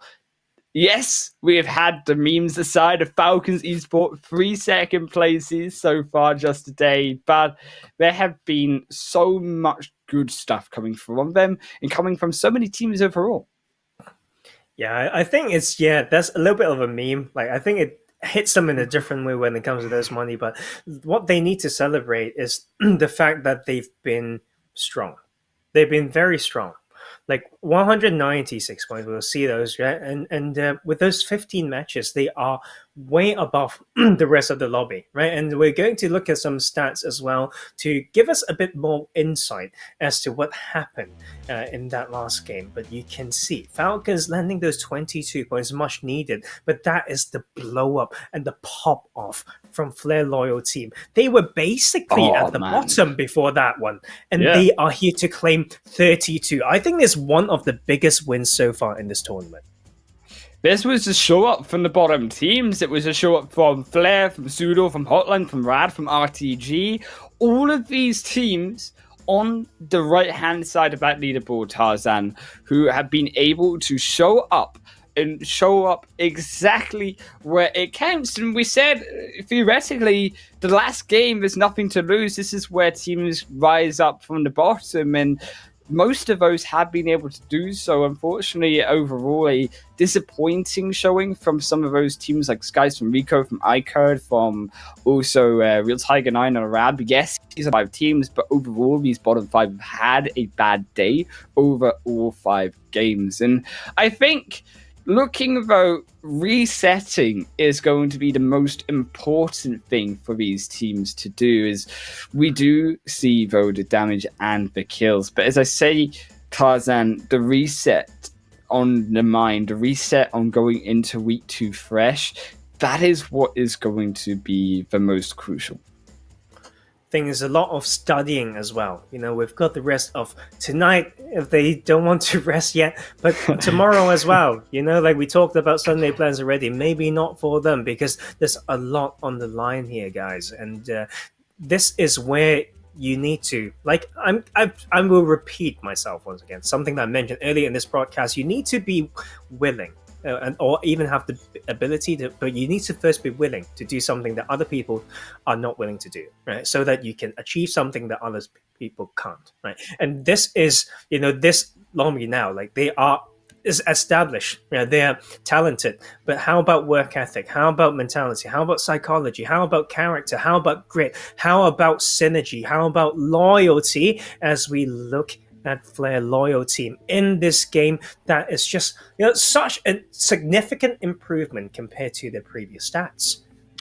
Yeah, beyond what we could have expected coming through from Flair or Royal Team. I mean, what a standout performance in that final game. Yes, the zone comes to them, but they had to do a fair bit of work to keep all of those teams off of the zone. And I like those small plays, like they're moving up to the edge of the forest, Tarzan, to make sure that none of those teams can be allowed their position inside the zone. They don't have to worry about getting gate kept in a compound or rotating away from it later because they're already up against the players. They're already trying to use their position as much as possible. And as well, we look towards NASR as well here, Tarzan.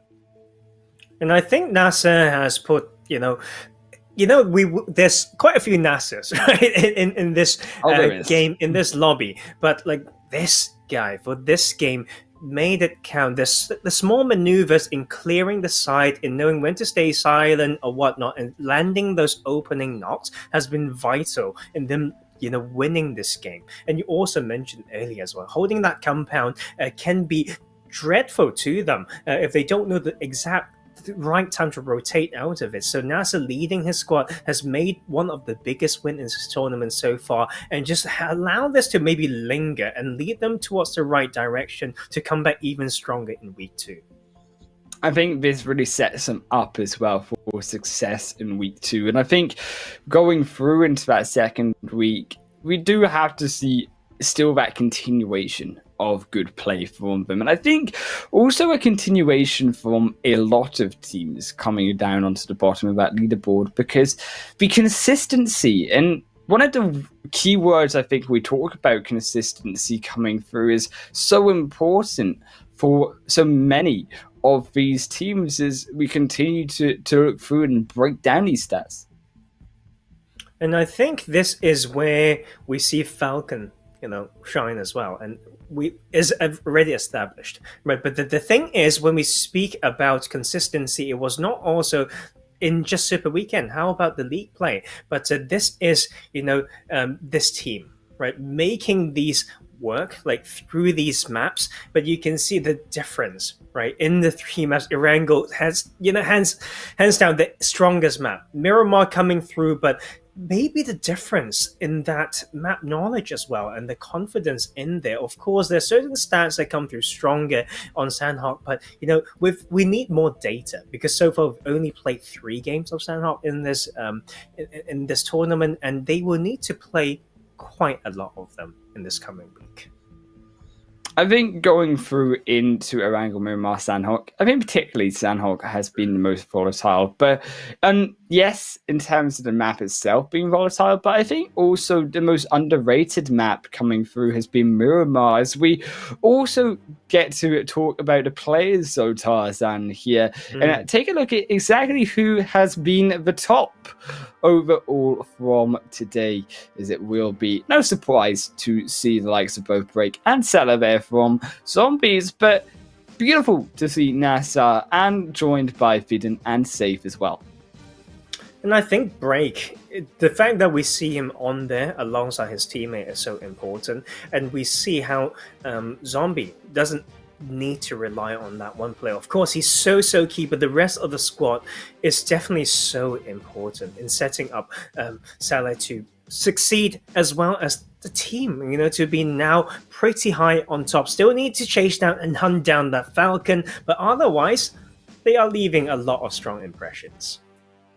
I think overall a lot of strong impressions, and definitely, as we say, strong games, particularly from, I think, some of these teams overall on Miramar. And I think when we do look at the strength of Miramar, one of those stronger teams that we still need to talk about is high up in that leaderboard, Alpha Legends here, Tarzan, who on that map specifically, I think have been one of, if not the strongest team there. I feel like they've done most game-winning moves when it comes to them maybe outside of the zone, needing to take a fight that they can't escape from, taking one rotation to claim an important spot.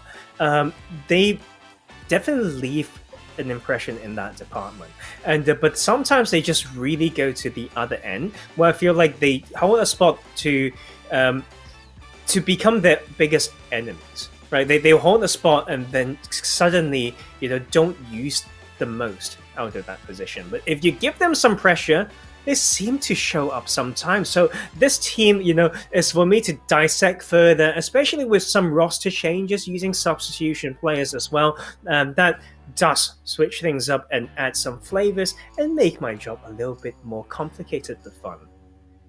Yes, as we move over now towards the match stats per these games, of course, it was initially their SUDOR Esports bringing in the chicken dinner for game 1, then it was Rad and GUNZ over for Sanhok, then the second Miramar game was HOTLINE, and finally that big fat win for Flare Loyal team on Erangel, the final game. And you can see so many of those stats so high up for Flare Loyal, and it shows you between the damage, between the most kills, and I do believe that should be the most knocks, I believe too, coming through from Flare Loyal team. So dominant for them. I think it's just a much needed one, and sometimes we almost forgotten how these teams got here. They were at least champions. Like, they were good. They were so much better than so many players and teams on this planet. That's why they get to play in PMPL Arabia. So I want to root for all of them, but they still keep that standard and hopefully see them learn and evolve through the tournament. It's going to be a good few weeks, and sometimes when you talk about a good few weeks, it's scary. You can say that's almost, a 12th of a year. And that is how people just let things slip away in in their fingertips, and through their fingers. And this is time to grow. And let's never forget about the fun and the friendship. And this has been a great week so far. Has been a great start of the week. And as we move over to the overall standings here, Tarzan, we do get to see how this leaderboard is looking from the first Super Weekend. Falcons on top with a healthy 30-point lead, and slightly more condensed there between the next 4 teams down towards RICO Infinity team, who have slipped with today's performances, and then through down towards a big drop to 6th, 7th, and 8th of RTG. And I think this is just a lot of impressions coming through. I feel like there are teams, Falcon and Zombies, I feel like we know why they're up there, but the rest of the team are just like going through the pack and somehow end up there. So we need to see more from them. You know, not just particular players, but a particular style. As we go onto that second page, Arab GSG, just almost forgotten from this lobby, and I think the fans are a little bit heartbroken because GSG is just such a huge organization. They've got the European team also, you know, fighting for their life and their spot for that organization, for the home, for their own names over at the West Europe PMPL. And I think also a mega win there through from Flair Loyal, because they were obviously starting out today with only around the 30s mark. So we've been able to have a very good game showing up for them to bring them up towards that 89-point mark. But when we do also take a look at those other 4 teams here, Tarzan, that we have to think about, those 4 teams who didn't make it to the first Super Weekend, which was Galaxy Racer, the Snipers, Fanatic Zombies, and also Fate Esports, who going now into the second week, they need to be able to make that Super Weekend. And you know what? I'm already thinking. Like I thinking if I were any of their coaches, what's the plan going to be like? It starts tonight. And then we use tomorrow, and then we need to know our limits and whatnot and start working. Like, and this is where you just need to work when other people rest as well, right? And of course, we will try to work when you all rest a bit, and that's why you have this broadcast as well. Hopefully, all of you just enjoy it. It's not just to us, not me and Island Wolf, but also shout out to DK and Spam Cargo for the wonderful work through the week as well. We can't wait to see you all again next week. I think overall it has been an absolutely brilliant week here, Tarzan, and personally, I am super stoked to see exactly how the league stages go. Of course, we still have 2 more of those, but as well going into 2 more Super Weekends. Then we move our way through in just 2 weeks, 3 weeks time, then towards the finals of the PMPL Arabia, where we do get to see, of course, which 5 representatives will be from this pack of 20 going towards the EMEA League, where they'll go up against not just each other, but also up against teams from Europe, from CIS, from Turkey, and also from Africa. So big shoes to fill in that department. And you know what? One more way that I just came up with as well is to maybe look at some of the other PMPLs to look for inspiration. Sometimes it's not just about studying your enemies, looking for new ways, and not just from each other, but from some other parts of the world. Different styles, new spots and splits. And sometimes it's so important to recognize that some parts of learning comes from using what someone else. It's not just copying. You need your own bit of study to find out how to make that work. But I think this is important in this esports when it comes to not just taking what you can for yourself, but it's about giving. That's also in our community as well, right, Jake? Like in Island Wolf, and we just learn from each other. You give, and then hopefully this is not just the ground where you try to take all, and then you die, I live. There's more behind this game. Right, it's about representing Arabia. It's about showing for yourself and for your region that, well, actually the PL Arabia teams in Arabia as a region as a whole is better than all of those other teams in all of those other regions that will eventually make it into the fray later on in the year. And as well, that is also what we have to call a wrap here, Tarzan, from the first week of the PUBG Mobile Arabia, Pro League Arabia, should I say. And of course, you will be back here on Monday with both DK and Span. But for now, we wish you a good night and we wish you a beautiful weekend. See you later, guys. And we will have actually one small bit. You know what? You will see us soon, but we'll leave you with some treats that we almost forgotten about. Here's the daily recap. Enjoy, and we will see you soon.